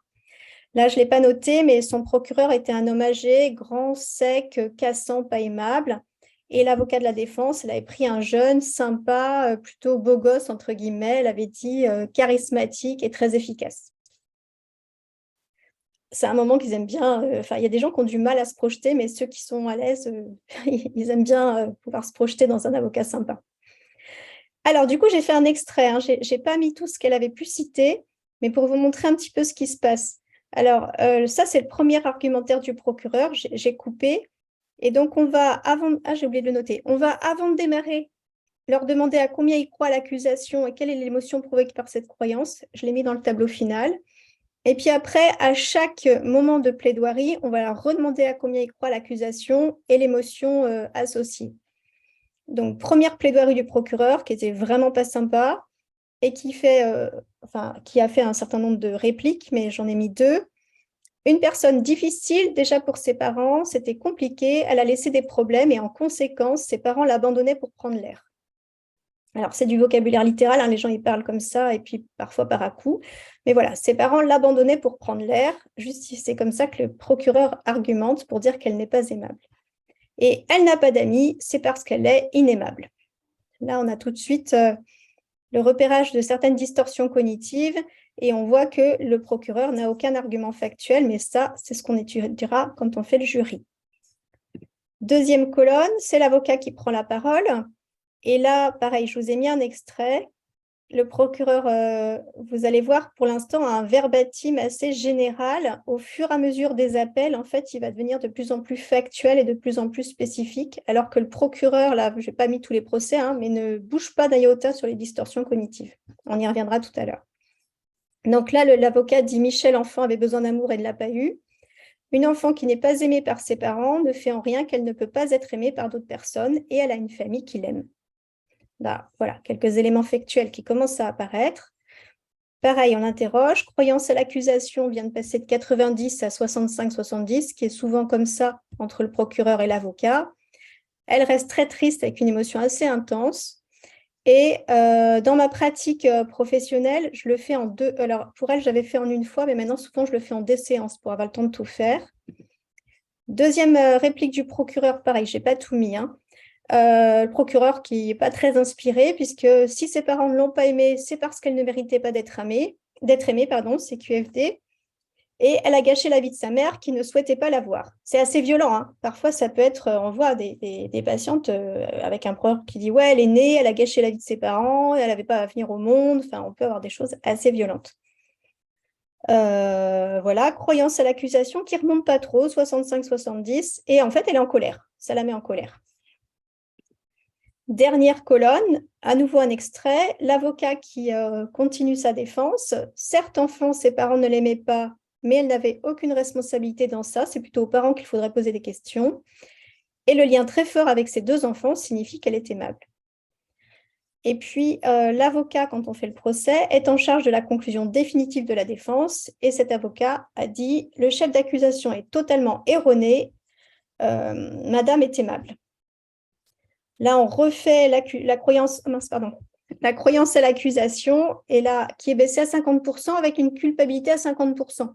Bon, il ne faut pas être trop attaché au pourcentage. Moi, j'ai parfois des patients qui louchent un peu sur la feuille parce que ça fluctue aussi. C'est vraiment un moment très émotionnel, donc ça fluctue un petit peu et ça ne préjuge en rien de la suite de l'action. Donc, une fois qu'on a fait ça, on va passer à la partie jury, que je ne détaille pas ici, mais le jury, Anne-Françoise vous a dit, on est deux membres du jury respectif. On va étudier les délibérations sous la forme de faits ou de distorsions cognitives. Et le jury délibérera et rendra son verdict de culpabilité ou non-culpabilité.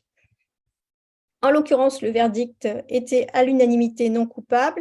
Le procureur a fait 95% de distorsion cognitive et l'avocat de la défense en avait fait 25%. Je ne calcule jamais, je demande aux patients de me dire, alors ils ont une feuille sur laquelle on note tout, et je leur demande de me faire les calculs eux-mêmes et de me dire. Donc ils font un peu à la louche, mais je les laisse faire. Et du coup, la croyance centrale positive avait déjà jailli, on va dire ça comme ça, avec l'avocat de la défense. Et là, pour la patiente, c'était évident, je suis aimable et j'y crois à 65%. Et puis, je l'avais interrogée sur la croyance sur l'accusation. Elle n'était plus qu'à 35% avec des émotions de culpabilité et de soulagement. Donc ça, c'est un premier procès. Ensuite, on les fait travailler, comme Anne a pu vous le dire, on va les faire travailler sur le renforcement de la croyance centrale positive qui est apparue. On leur donne des exercices à faire. Et puis, au fur et à mesure des situations, on pourra être amené à faire des appels. En l'occurrence, elle avait un procureur bien sévère, donc on a fait plusieurs appels. Anne-Françoise, tu me dis pour le temps, hein, parce que je n'ai pas demandé avant, si c'est OK. Alors, oui, c'est OK. Tu peux continuer tranquillement, sans stress. Merci. Parce que comme j'ai rajouté ça. Du coup, on a fait 3 procès. Vous pouvez voir qu'il y a des fluctuations qui font que finalement, en niveau des croyances, elle était à 90% sur la croyance centrale négative au début du procès 1, 80% au 2 et au 1, et 65% au 2. En fait, l'appel 1, je pense, elle allait moins bien quand on l'a fait. Elle était peut-être plus douloureuse et il peut y avoir une influence sur les résultats, mais il faut vraiment poursuivre le travail. Donc, on voit quand même qu'il y a un assouplissement quand même sur petit à petit la croyance de début je suis inaimable. On a fait les procès sur 1 an d'écart, début 90% et ensuite elle part à 65% de croyance sur la croyance centrale négative. Procès après procès, qu'est-ce qui change? Eh bien, ce qu'on vient de voir, l'adhésion dans la croyance centrale négative diminue, l'adhésion dans la croyance centrale positive augmente. Donc, ce que je disais, les fluctuations qu'on note sont sans doute rapportées à son état de santé.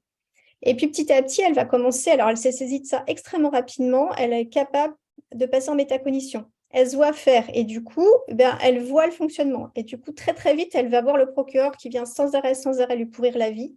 Elle arrive très vite à visualiser ça et elle convoque l'avocat. On en a parlé, hein. C'est une des techniques pour que les patients puissent se défendre, mais elle active toute seule quasiment. Je n'ai même pas besoin de lui expliquer qu'elle l'a déjà fait en fait. Elle adhère énormément à ce type de travail et puis on voit que voilà, il y a des choses qui bougent. Dans sa vie, ça commence à bouger, mais ce qu'on va dire, c'est que malgré tout, les distorsions cognitives, il fait beaucoup de labelling et beaucoup d'abstractions sélectives, le procureur, vont rester très actives et la patiente est encore en lutte. La croyance centrale négative, elle est encore trop active au bout d'1 an, 1 an et demi, je ne sais plus. Et la croyance centrale positive n'est pas assez activée de façon stable. Donc là, on va faire ce qu'on peut faire en thérapie cognitive processuelle. C'est une étape intéressante qui est le procès du procureur. On va activer cette étape-là, on le prépare en 2 séances en général. Cette fois-ci, c'est le procureur qui va être accusé et on va préparer les chefs d'accusation avec la patiente, c'est-à-dire qu'on va lui demander finalement ce qu'elle pense du procureur. C'est un procureur qui fait que des distorsions cognitives, qui a perdu tous ses procès. Donc, elle va l'accuser rapidement d'incompétence. On lui demande aussi comment on peut qualifier quelqu'un qui intervient 24 heures sur 24 dans la vie d'une personne. Donc, elle va parler de harcèlement. Et puis après, on va lui demander de qualifier le préjudice. Quel est le préjudice que ça a entraîné pour elle en termes de construction de sa vie relationnelle, de sa vie amicale, du stress en permanence, des conséquences possibles sur sa santé? Ça, c'est elle qui le dit, hein, c'est pas moi. Alors, elle a adoré cette étape-là. Elle a extrêmement bien adhéré à la préparation du procès du procureur. Et donc, étape suivante, on a fait le procès du procureur qui se fait aussi avec un jeu de rôle particulier. Le procureur est représenté par son avocat et la patiente est représentée par son avocat, mais cette fois-ci, c'est le procureur qui est accusé. Et puis, nous, on joue le rôle de scribe et à la fin, c'est le patient qui va prendre la casquette de juge. Et du coup, une fois qu'on a amené le procès du procureur et que le procureur est reconnu coupable, il va être condamné à l'issue de ce procès. Et la patiente, alors, elle l'a condamné à partir dans un monastère en Inde et à faire vœu de silence. Elle était trop contente. C'était spontané, hein, extrêmement spontané, mais après coup, elle était assez contente de ça. Et là, on a vraiment vu les choses bouger. Là, ça a vraiment bougé, c'est-à-dire que on a observé des changements relationnels, des changements assez nets dans son comportement, des changements relationnels avec sa mère immédiatement, c'est-à-dire qu'elle a commencé à moins l'appeler, moins fréquemment, moins longtemps. Elle avait beaucoup moins d'attentes sur les échanges. Elle dit « Oh là là, je n'ai pas appelé longtemps, hein, j'ai juste fait ça, j'ai senti que j'ai vite raccroché. » Elle commence à être capable de faire ça.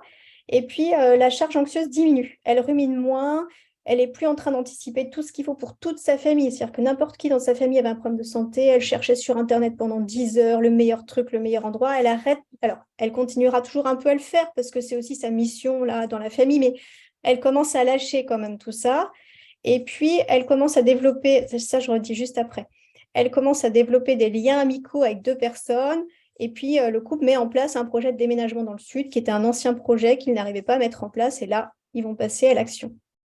Juste pour dire un truc intéressant, on a travaillé les disputes de couple et là, via la TCP, on a aussi un certain nombre de feuilles de travail possibles avec un diagramme qui s'appelle l'enregistrement des pensées interpersonnelles que j'aime beaucoup utiliser et qui est une sorte d'analyse fonctionnelle de chaque personne qui montre un peu les conséquences qui commencent à tourner en boucle. Et alors, la patiente, elle s'est saisie de ça extrêmement bien. Elle en a parlé avec son mari, bien sûr.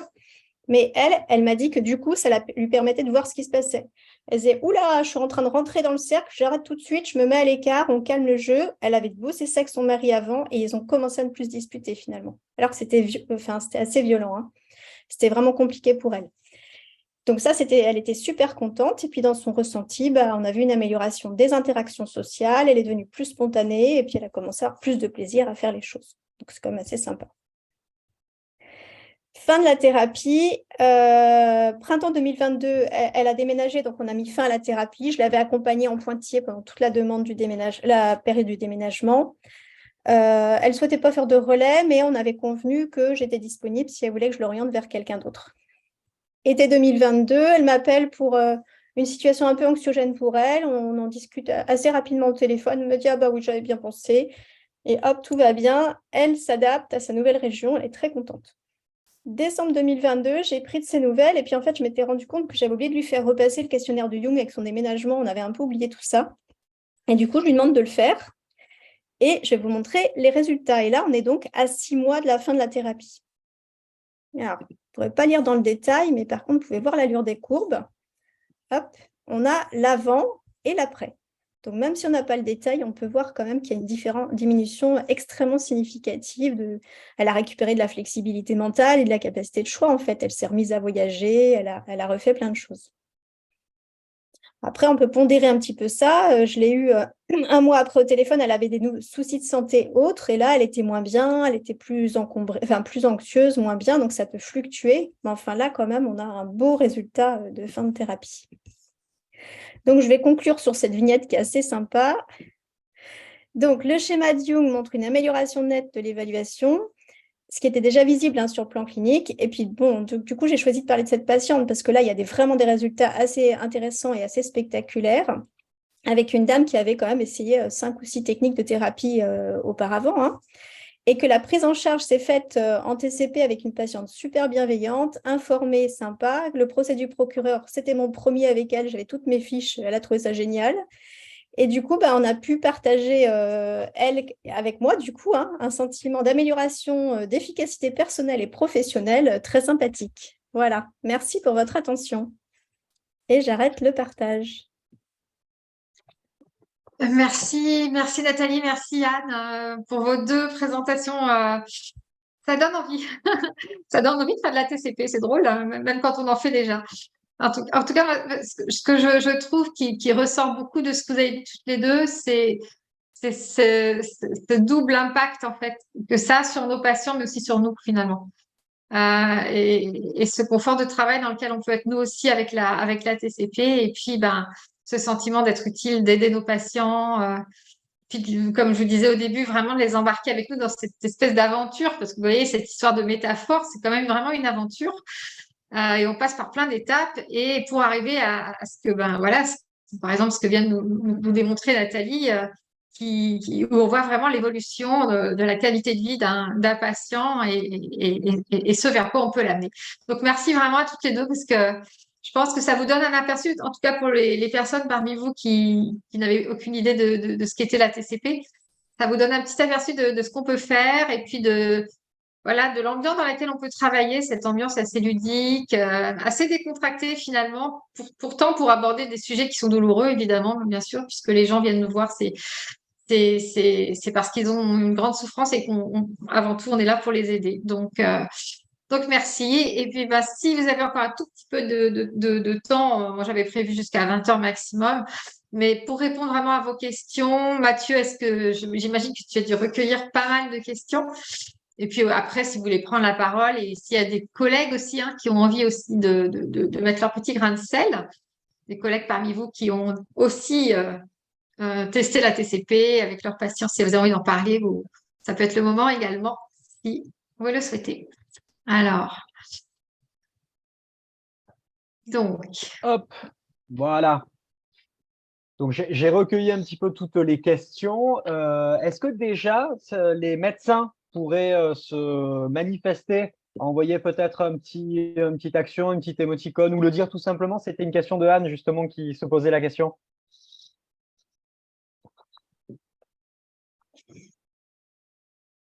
Est-ce qu'il y a des médecins ce soir? voyez qu'ils n'ont plus le temps de faire de thérapie, c'est pas vrai. Ah ouais, c'est ça, hein. Il y a Joël, il y a Marie-Aude, déjà, qui se sont manifestés. Merci Si beaucoup vous à toutes les pouvez deux. mettre juste un petit truc ici, peut-être par exemple dans la barre de discussion, parce que vu qu'il y a beaucoup de monde, on ne va pas pouvoir voir tous les retours écran, malheureusement. Donc voilà, si vous pouvez faire un petit coucou, un petit ici dans Ah Oui, voilà, je vois que ça arrive dans le fil de discussion. Voilà, voilà. si tous Docteur les médecins Boussade peuvent est le là, faire, c'est super, merci. d'Algérie, n'est-ce pas? Ok, Voilà, bah ouais, il y a du monde là, ça arrive. oui, Voilà, si vous pouvez continuer, hein. Et on continue les questions? absolument. Allez. Alors, donc, comment faire pour poursuivre avec le patient sur la même croyance centrale si le patient a avec des croyances variées? Oui, bah c'est ce qui arrive. C'est ce qui arrive la plupart du temps. Et d'ailleurs, forcément, on a tous différentes croyances, hein, pas que les patients, nous aussi. Différentes croyances centrales qui peuvent être plus ou moins centrales et plus ou moins dysfonctionnelles. Donc, la TCP permet de travailler sur une et voire plusieurs croyances. C'est-à-dire qu'il y a plusieurs niveaux disons, dans la TCP. Il y a un niveau 1, niveau 2. Dans le niveau 2 de la formation, on apprend à travailler sur 4 croyances en même temps. C'est-à-dire que ça va nous être utile quand on a des patients avec beaucoup de schémas, notamment personnalité borderline, par exemple, où on a énormément de schémas activés pour avoir sur le questionnaire de Jung, plus de 10, 12, voire plus de schémas activés. Donc, dans ces cas-là, on a l'impression qu'on ne va pas y arriver parce qu'on ne sait plus par quel bout commencer. Et là, on a des techniques pour travailler 4 par 4 les schémas. Au début, on commence on fait le procès d'un schéma et puis après, on va pouvoir en travailler d'autres. Et souvent, ce qui se passe aussi, c'est que les schémas, pour ceux qui ont travaillé un peu en thérapie des schémas, sont la plupart du temps reliés entre eux. Un schéma, comment dire ça? Un schéma secondaire peut être une contre-attaque, par exemple, d'un schéma primaire. Par exemple, si j'ai un schéma de carence affective, je peux contre-attaquer avec un schéma d'abnégation, par exemple, hein, donc, ou d'approbation, etc. Donc, en tout cas, le fait de travailler un schéma peut aussi avoir un effet collatéral sur les autres schémas qui sont secondaires et on peut souvent avoir une efficacité très forte en travaillant quelques schémas et pas forcément tous les schémas. Donc voilà, j'espère que j'ai répondu à la question qui était posée. Si ce n'est pas le cas, vous nous le dites. Ouais. Ensuite, est-ce que le PowerPoint sera disponible?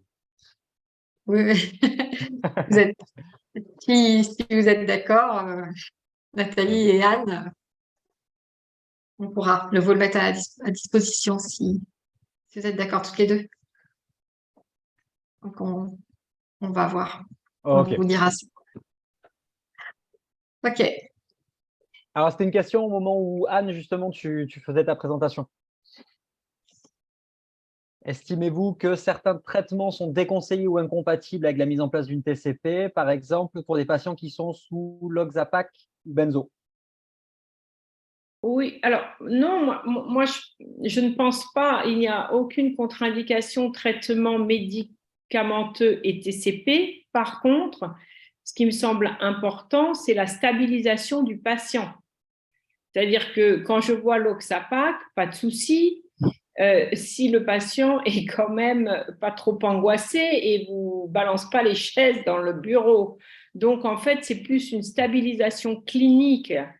Quand on sent qu'on a avancé un peu avec le patient, qu'il est stable sur le plan clinique, voilà, aucune contre-indication médicamenteuse et TCP. Par contre, relative équilibre clinique et TCP.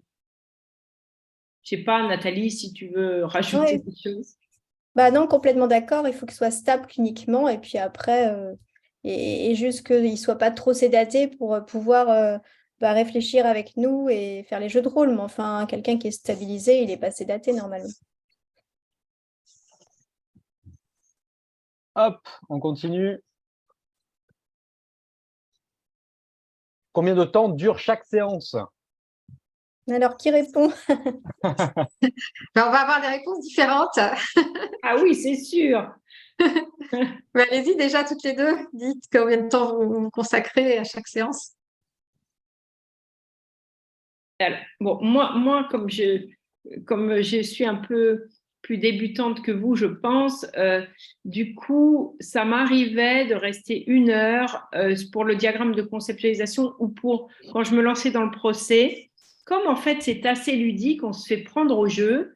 Et moi, il est vrai que je programme souvent mes patients en dernier patient parce que je sais que ça me prend toujours plus de temps qu'une demi-heure. Mais comme je sais par ailleurs que Nathalie, et je dois l'appeler pour ça, est très cadrée sur les horaires, donc tu vas dire combien de temps tu prends. Je pense que petit à petit, je vais recentrer sur une demi-heure.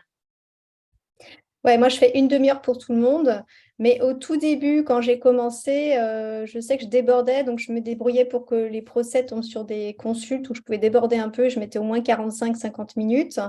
Après, j'avais rebossé ça avec Anne-Françoise. Donc, on peut diviser le procès vraiment en 2 séances. Donc, normalement, je m'en sors maintenant en une demi-heure à peu près.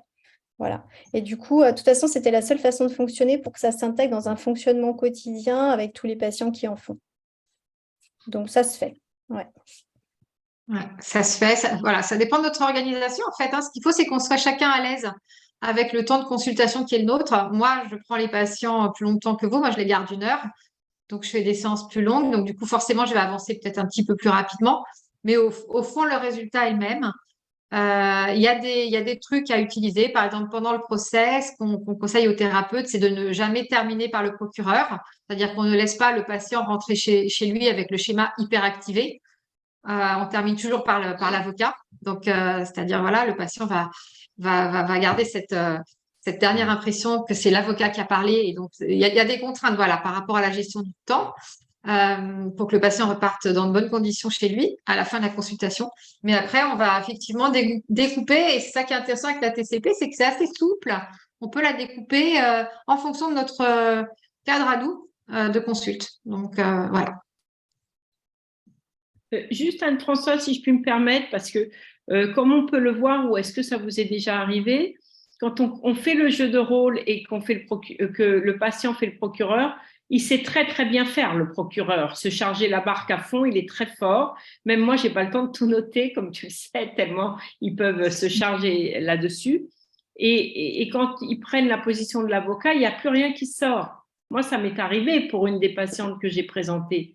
Et là, je m'aperçois que je l'ai laissé partir avec l'idée que du procureur parce qu'elle bloquait tellement et ça l'a angoissée. Et donc, j'ai dû différer. Alors, c'était si grave que ça. On en a rigolé, en fait. Hein, mais bon. Bon, alors, c'est que c'était pas si grave que ça. Tout est rattrapable, de toute façon. Et voilà, et on fait comme on peut, également. Oui, pardon. Et puis juste pour dire que moi, j'avais eu ce souci avec une patiente qui fluctue quand même pas mal sur le plan thymique. Et en fait, c'était au début, donc j'ai pas bien repéré que j'aurais peut-être dû pas faire cette séance. Enfin, j'aurais dû éviter une séance de procès une fois, à mon avis, parce qu'elle n'était pas très en forme. Et du coup, le procureur était fleuve, était violent. Enfin, je savais plus comment faire. L'avocat, j'étais un peu obligée de presque souffler les répliques. Il n'y en avait pas beaucoup, donc elle est partie. C'était le soir en dernier, parce qu'au début, je mettais un peu plus de temps. Je suis rentrée chez moi pas trop fière.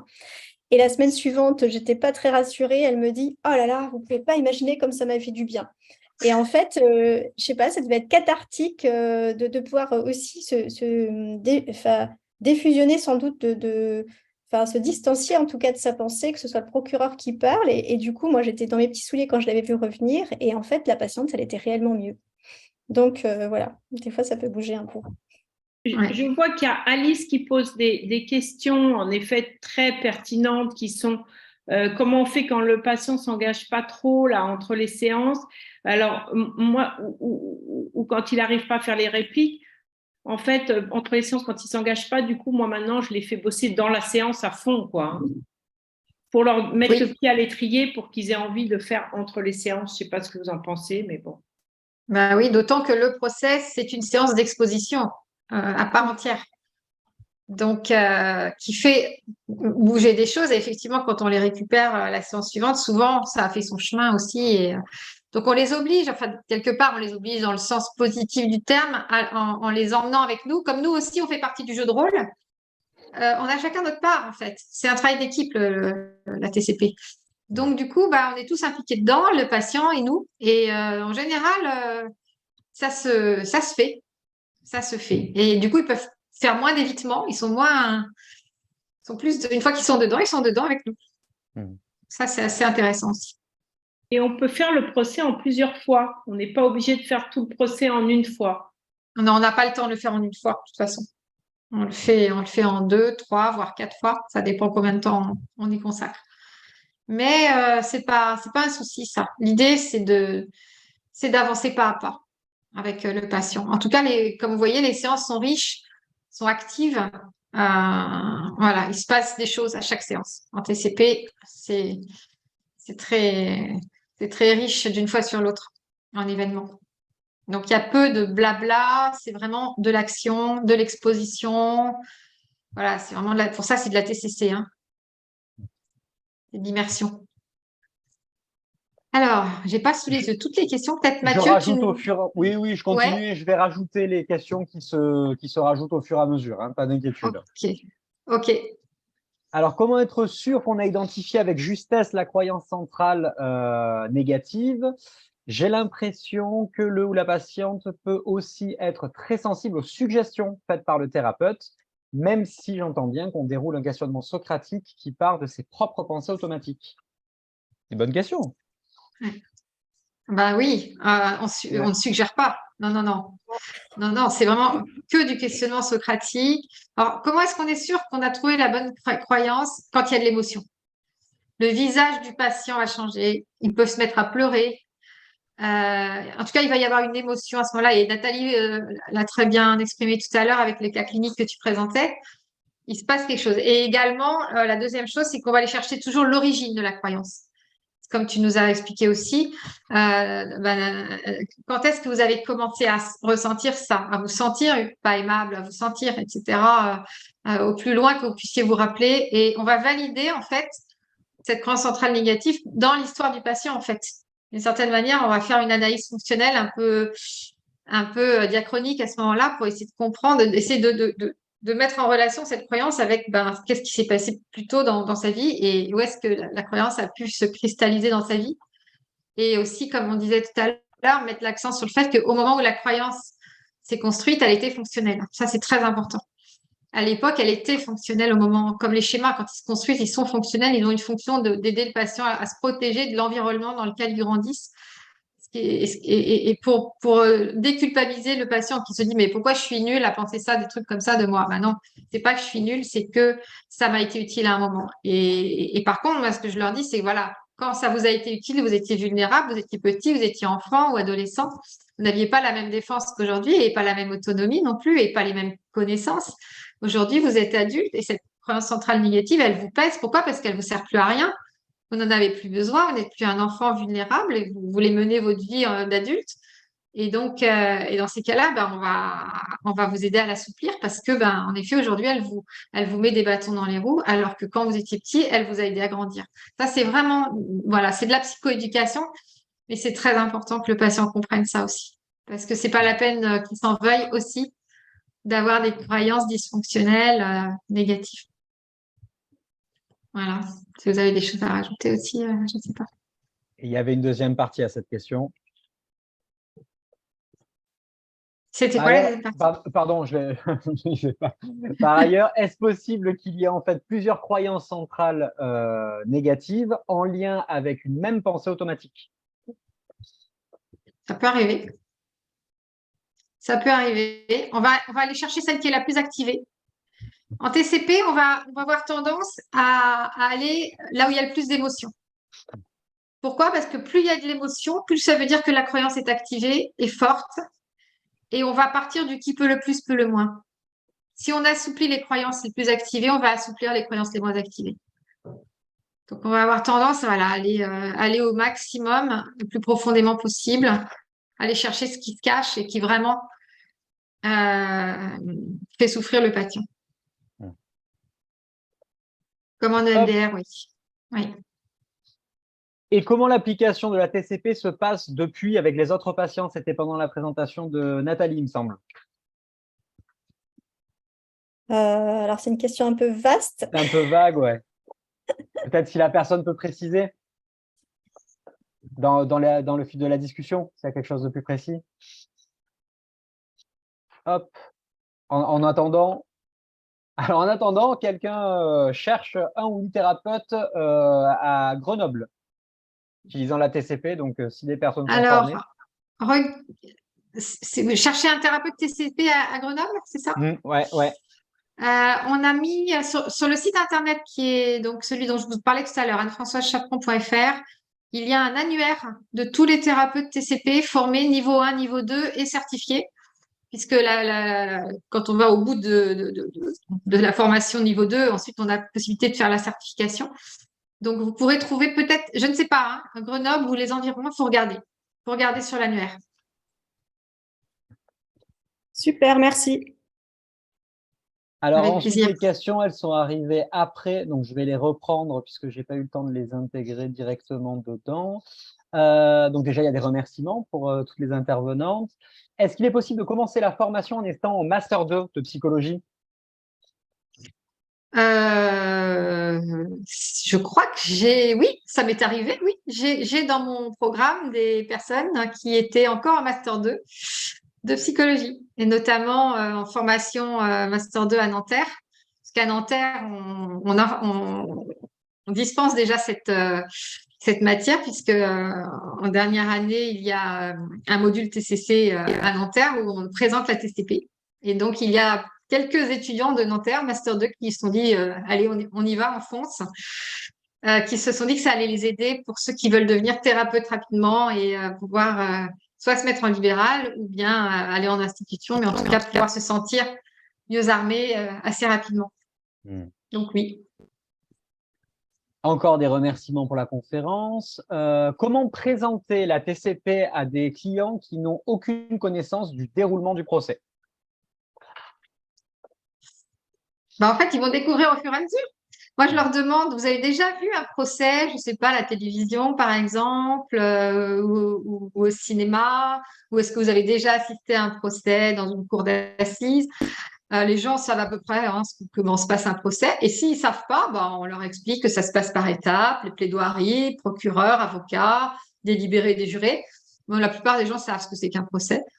Et puis, de toute façon, c'est tellement structuré qu'on les guide, nous, au fur et à mesure. Comme nous sommes présidents du tribunal, nous allons justement donner la parole aux patients alternativement en fonction des rôles qu'il va jouer. Donc, il n'y a pas de problème pour se mettre dans le procès, en tout cas. Alors, encore des remerciements, des médecins qui se sont manifestés. Comment et à quel niveau se fait la prise en compte des émotions en TCP? Pendant le procès. Pendant le procès, comme vous avez vu tout à l'heure, les émotions vont fluctuer et donc on va aller les reconnecter à leurs émotions à chaque plaidoirie. Donc, quand le procureur parle, on va aller regarder si les émotions en général se sont plutôt activées. Quand l'avocat parle, on va regarder ce que devient cette émotion et est-ce qu'elle se transforme. À la fin du procès également. Donc, il va y avoir effectivement une exposition émotionnelle pendant tout le procès. Et on va observer les variations émotionnelles pendant tout le procès. Question suivante, quelqu'un qui dit qu'elle n'est pas formée à la TCP, elle demande combien il y a de niveaux en EMDR. Le EMDR se fait en 2 et comment peut-on faire pour se former? Il y a 2 niveaux en TCP également.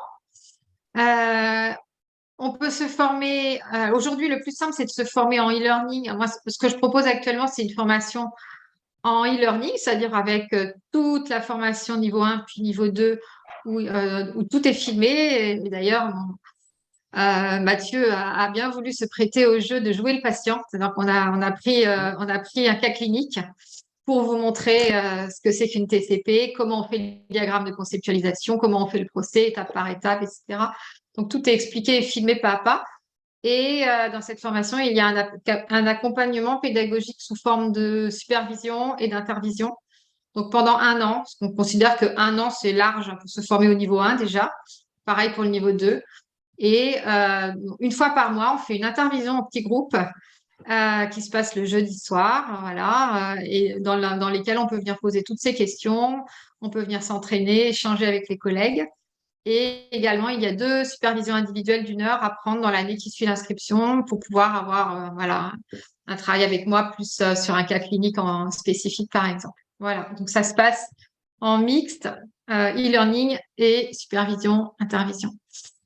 Et on a créé aussi un groupe Facebook pour les personnes qui se forment, qui permet d'interagir avec tous les autres, qui permet de poser des questions quand on est bloqué avec un cas, d'avoir l'avis des autres, etc.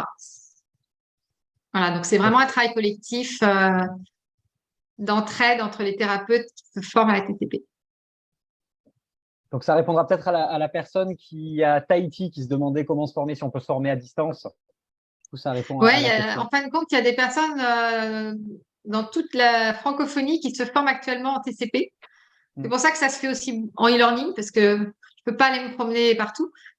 Donc, c'est très pratique et ça a beaucoup dépanné beaucoup de gens qui habitent un peu partout dans le monde.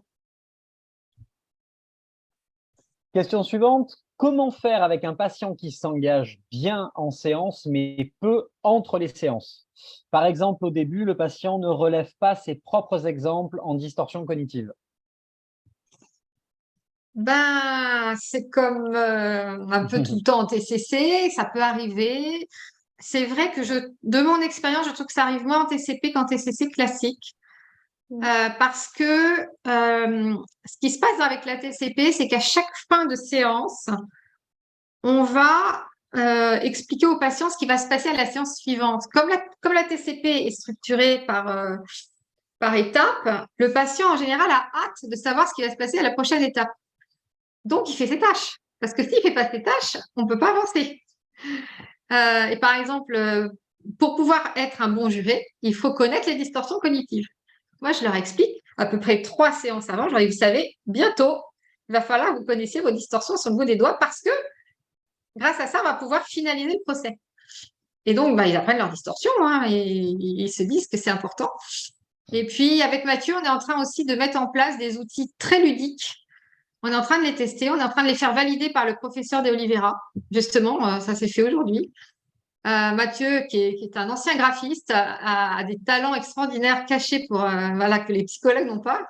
et grâce à Mathieu, on est en train vraiment de mettre en place des outils qui donnent envie, qui sont jolis, qui sont bien présentés, qui sont dynamiques et qui normalement devraient augmenter encore notre taux de succès dans les tâches. Donc, si ces outils sont validés par le professeur, on les mettra à disposition aussi des collègues. Donc voilà. Question suivante. Justement, alors justement, ça devait être dans la discussion. Comment faire quand la personne n'arrive pas à activer les répliques de l'avocat de la défense? Oh, ben on l'aide. On l'aide. On va lui poser des questions. On va lui dire, mais au fait, votre patron, dernièrement, qu'est-ce qu'il a dit de vous déjà en réunion la dernière fois? Et hop, ah bah oui, c'est vrai, il m'a remercié devant l'équipe pour la qualité de mon travail. Vous voyez, nous, on connaît l'histoire du patient. Donc, quand on voit que l'avocat sèche un peu, bah, on va l'aider. On va lui tendre des petites perches. Et que ça va débloquer souvent.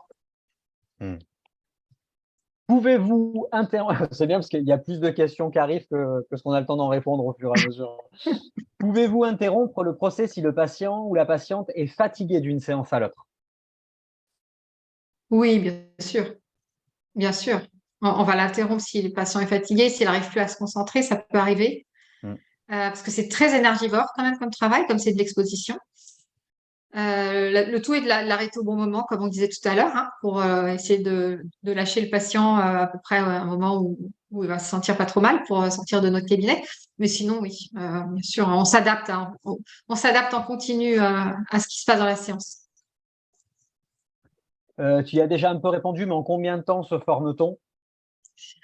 Alors, ça dépend du temps qu'on y consacre. Si vous avez, je ne sais pas, un temps FIR avec une journée par semaine où vous pouvez faire la formation, bah, vous allez avancer vite. Si vous faites juste 2 heures par semaine, comme ça, par-ci, par-là, vous allez avancer plus lentement. Donc, franchement, ça dépend du temps qu'on y consacre. Mais la formation, elle est faite de telle sorte qu'on apprend en faisant. C'est-à-dire que la formation niveau 1, elle part de la première consultation jusqu'à l'atteinte des objectifs.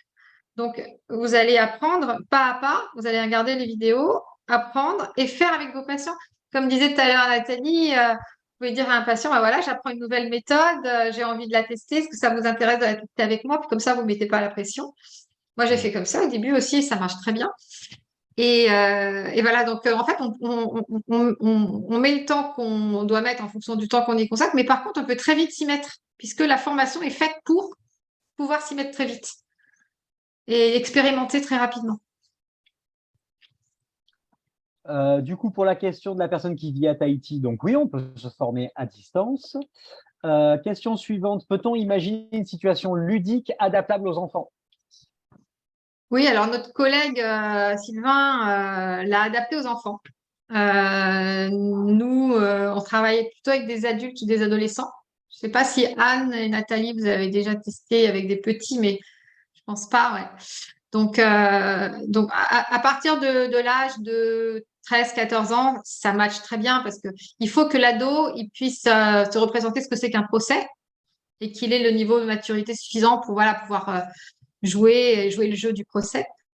Mais je sais que notre collègue Sylvain, lui, avec d'autres images, a adapté plus ou moins la TCP avec les enfants. Mais voilà, je ne peux pas vous en dire plus parce que moi, je ne pratique pas avec les enfants. Donc, mais en tout cas, on doit pouvoir le transposer, c'est sûr.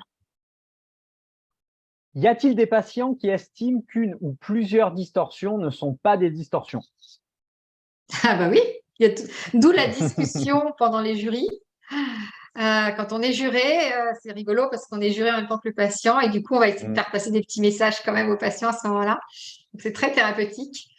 Et il va y avoir une discussion entre jurés, mais ça, est-ce que c'est une distorsion? Est-ce que ça n'en est pas une? Et puis on discute, on donne des arguments. Et puis si on est d'accord, on note. Si on n'est pas d'accord, on note pas. Voilà, c'est aussi très ludique ce moment-là.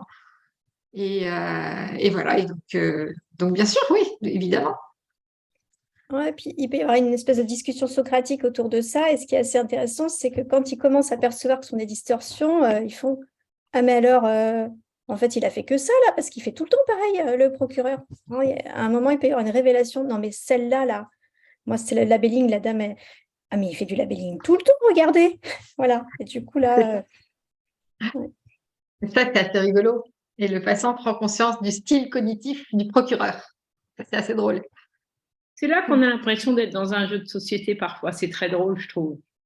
Ouais. Ouais. C'est marrant. Et c'est vrai Est-ce que que- ce Ouais, côté ludique vraiment fait passer plein de messages. On peut faire passer énormément de messages aux patients pendant qu'on est sur cette partie du procès. Est-ce que la TCP peut s'exercer en entreprise? En entreprise, je ne sais pas si la personne voudrait dire en groupe ou bien en individuel, en coaching par exemple. En coaching individuel, en entreprise, oui, ça c'est sûr. Bien sûr. Parce que là, dans les difficultés, par exemple, des managers, difficultés à être reconnu en tant que manager, par exemple, sur les problèmes de stress au travail, problèmes de harcèlement au travail, on peut tout à fait aller travailler sur les croyances centrales négatives qui s'activent aussi dans le monde du travail, enfin, dans le cadre du travail pour nos patients. Donc, oui, moi, je travaille beaucoup sur ces sujets-là aussi, sur la prévention des risques psychosociaux au travail, et j'ai pas mal utilisé la TCP à cet effet avec des patients qui avaient subi, par exemple, du harcèlement moral et qui avaient aussi développé des croyances centrales négatives, qui avaient réactivé des croyances centrales très négatives au sujet d'eux-mêmes, en termes d'estime de soi, parce que ça attaque beaucoup l'estime de soi de subir ça. Donc, oui, mais en individuel plutôt, en groupe, je ne sais pas, je n'ai pas l'expérience. Peut-être que ça peut se transposer en groupe, mais je ne peux pas vous en parler. À partir de quel âge la TCP est adaptée? Ça, on a répondu, ouais. En fonction de la maturité des ados, pré-ados, 12-13 ans à peu près. C'est au cas par cas. Est-ce qu'il y a encore beaucoup de questions, Mathieu, ou pas? Alors, il y a beaucoup des remerciements pour vous, des remerciements. Donc, hâte d'en savoir plus sur les outils. Voilà, beaucoup de remerciements à vous toutes. Qui prend les notes pendant les exercices? Alors, pendant le procès, c'est nous. C'est plus pratique. Et par contre, pendant le délibéré des jurés, c'est le patient. Donc après, ça dépend des outils du coup. Quelqu'un qui témoigne, mes débuts en TCP ont drastiquement changé ma pratique clinique, en mieux évidemment. Merci Anne-Françoise, merci aux intervenantes. Et beaucoup de remerciements encore. Donc, a priori, n'hésitez pas à écrire. Hein. S'il y a une question que je n'ai pas vu passer, j'en suis navré. N'hésitez pas à la relancer ou à la préciser. Hein. Sinon, on a fait Vous le tour pouvez des prendre la questions a parole priori. aussi si vous voulez. Oui, Ouais, n'hésitez pas. Si vous voulez prendre la parole, vous pouvez. S'il y a des collègues qui ont envie de dire des choses, vous pouvez aussi. Des collègues formés à la TCP, si vous avez envie de dire un petit mot, n'hésitez pas aussi pour nous donner votre retour aussi. Mais en tout cas, a priori, on a répondu à toutes vos questions. Ben, écoutez, en tout cas, on a encore 44 participants là, alors que c'est l'heure du dîner largement. Donc, vraiment un grand merci, c'est un grand plaisir. Merci de vos retours aussi, ça nous fait chaud au cœur. Si vous avez envie de vous former, allez sur mon site. Je passe toujours par un petit appel téléphonique pour les personnes qui souhaitent se former parce que cette formation en fait est dédiée aux personnes qui sont soit psychologues, soit psychiatres, soit médecins, psychothérapeutes. Donc je passe par un petit appel téléphonique déjà pour voir si vous faites bien partie de ces personnes. Et puis, pour voir un petit peu ce que vous souhaitez, votre motivation, pour vous expliquer, pour faire connaissance aussi. Moi, j'aime bien faire connaissance avec mes étudiants avant de les inscrire. Et voilà, ça passe par un petit appel d'une demi-heure. Donc, vous pouvez prendre rendez-vous sur mon site avec moi. Il y a un petit machin rouge, j'ai marqué prendre rendez-vous. Et puis, il y a un agenda en ligne. Et voilà, vous inscrivez. Et puis quand on se retrouvera, vous mettrez un petit mot d'ailleurs dedans, vous me direz que vous étiez à la conférence et puis on fera connaissance au téléphone, puis on verra si la TCP vraiment peut vous aider, correspond à vos attentes. Puis voilà. Et puis si vous êtes intéressé, ça sera avec plaisir que je vous inscrirai voilà, dans mon programme. Merci mille fois, merci à tous. C'était un vrai bonheur, un vrai plaisir. On aime en parler parce qu'on y croit aussi. merci Donc beaucoup. voilà, ça nous fait plaisir de partager avec vous. Et puis, peut-être à bientôt, ceux qui ont envie d'aller plus loin et voilà, de se former.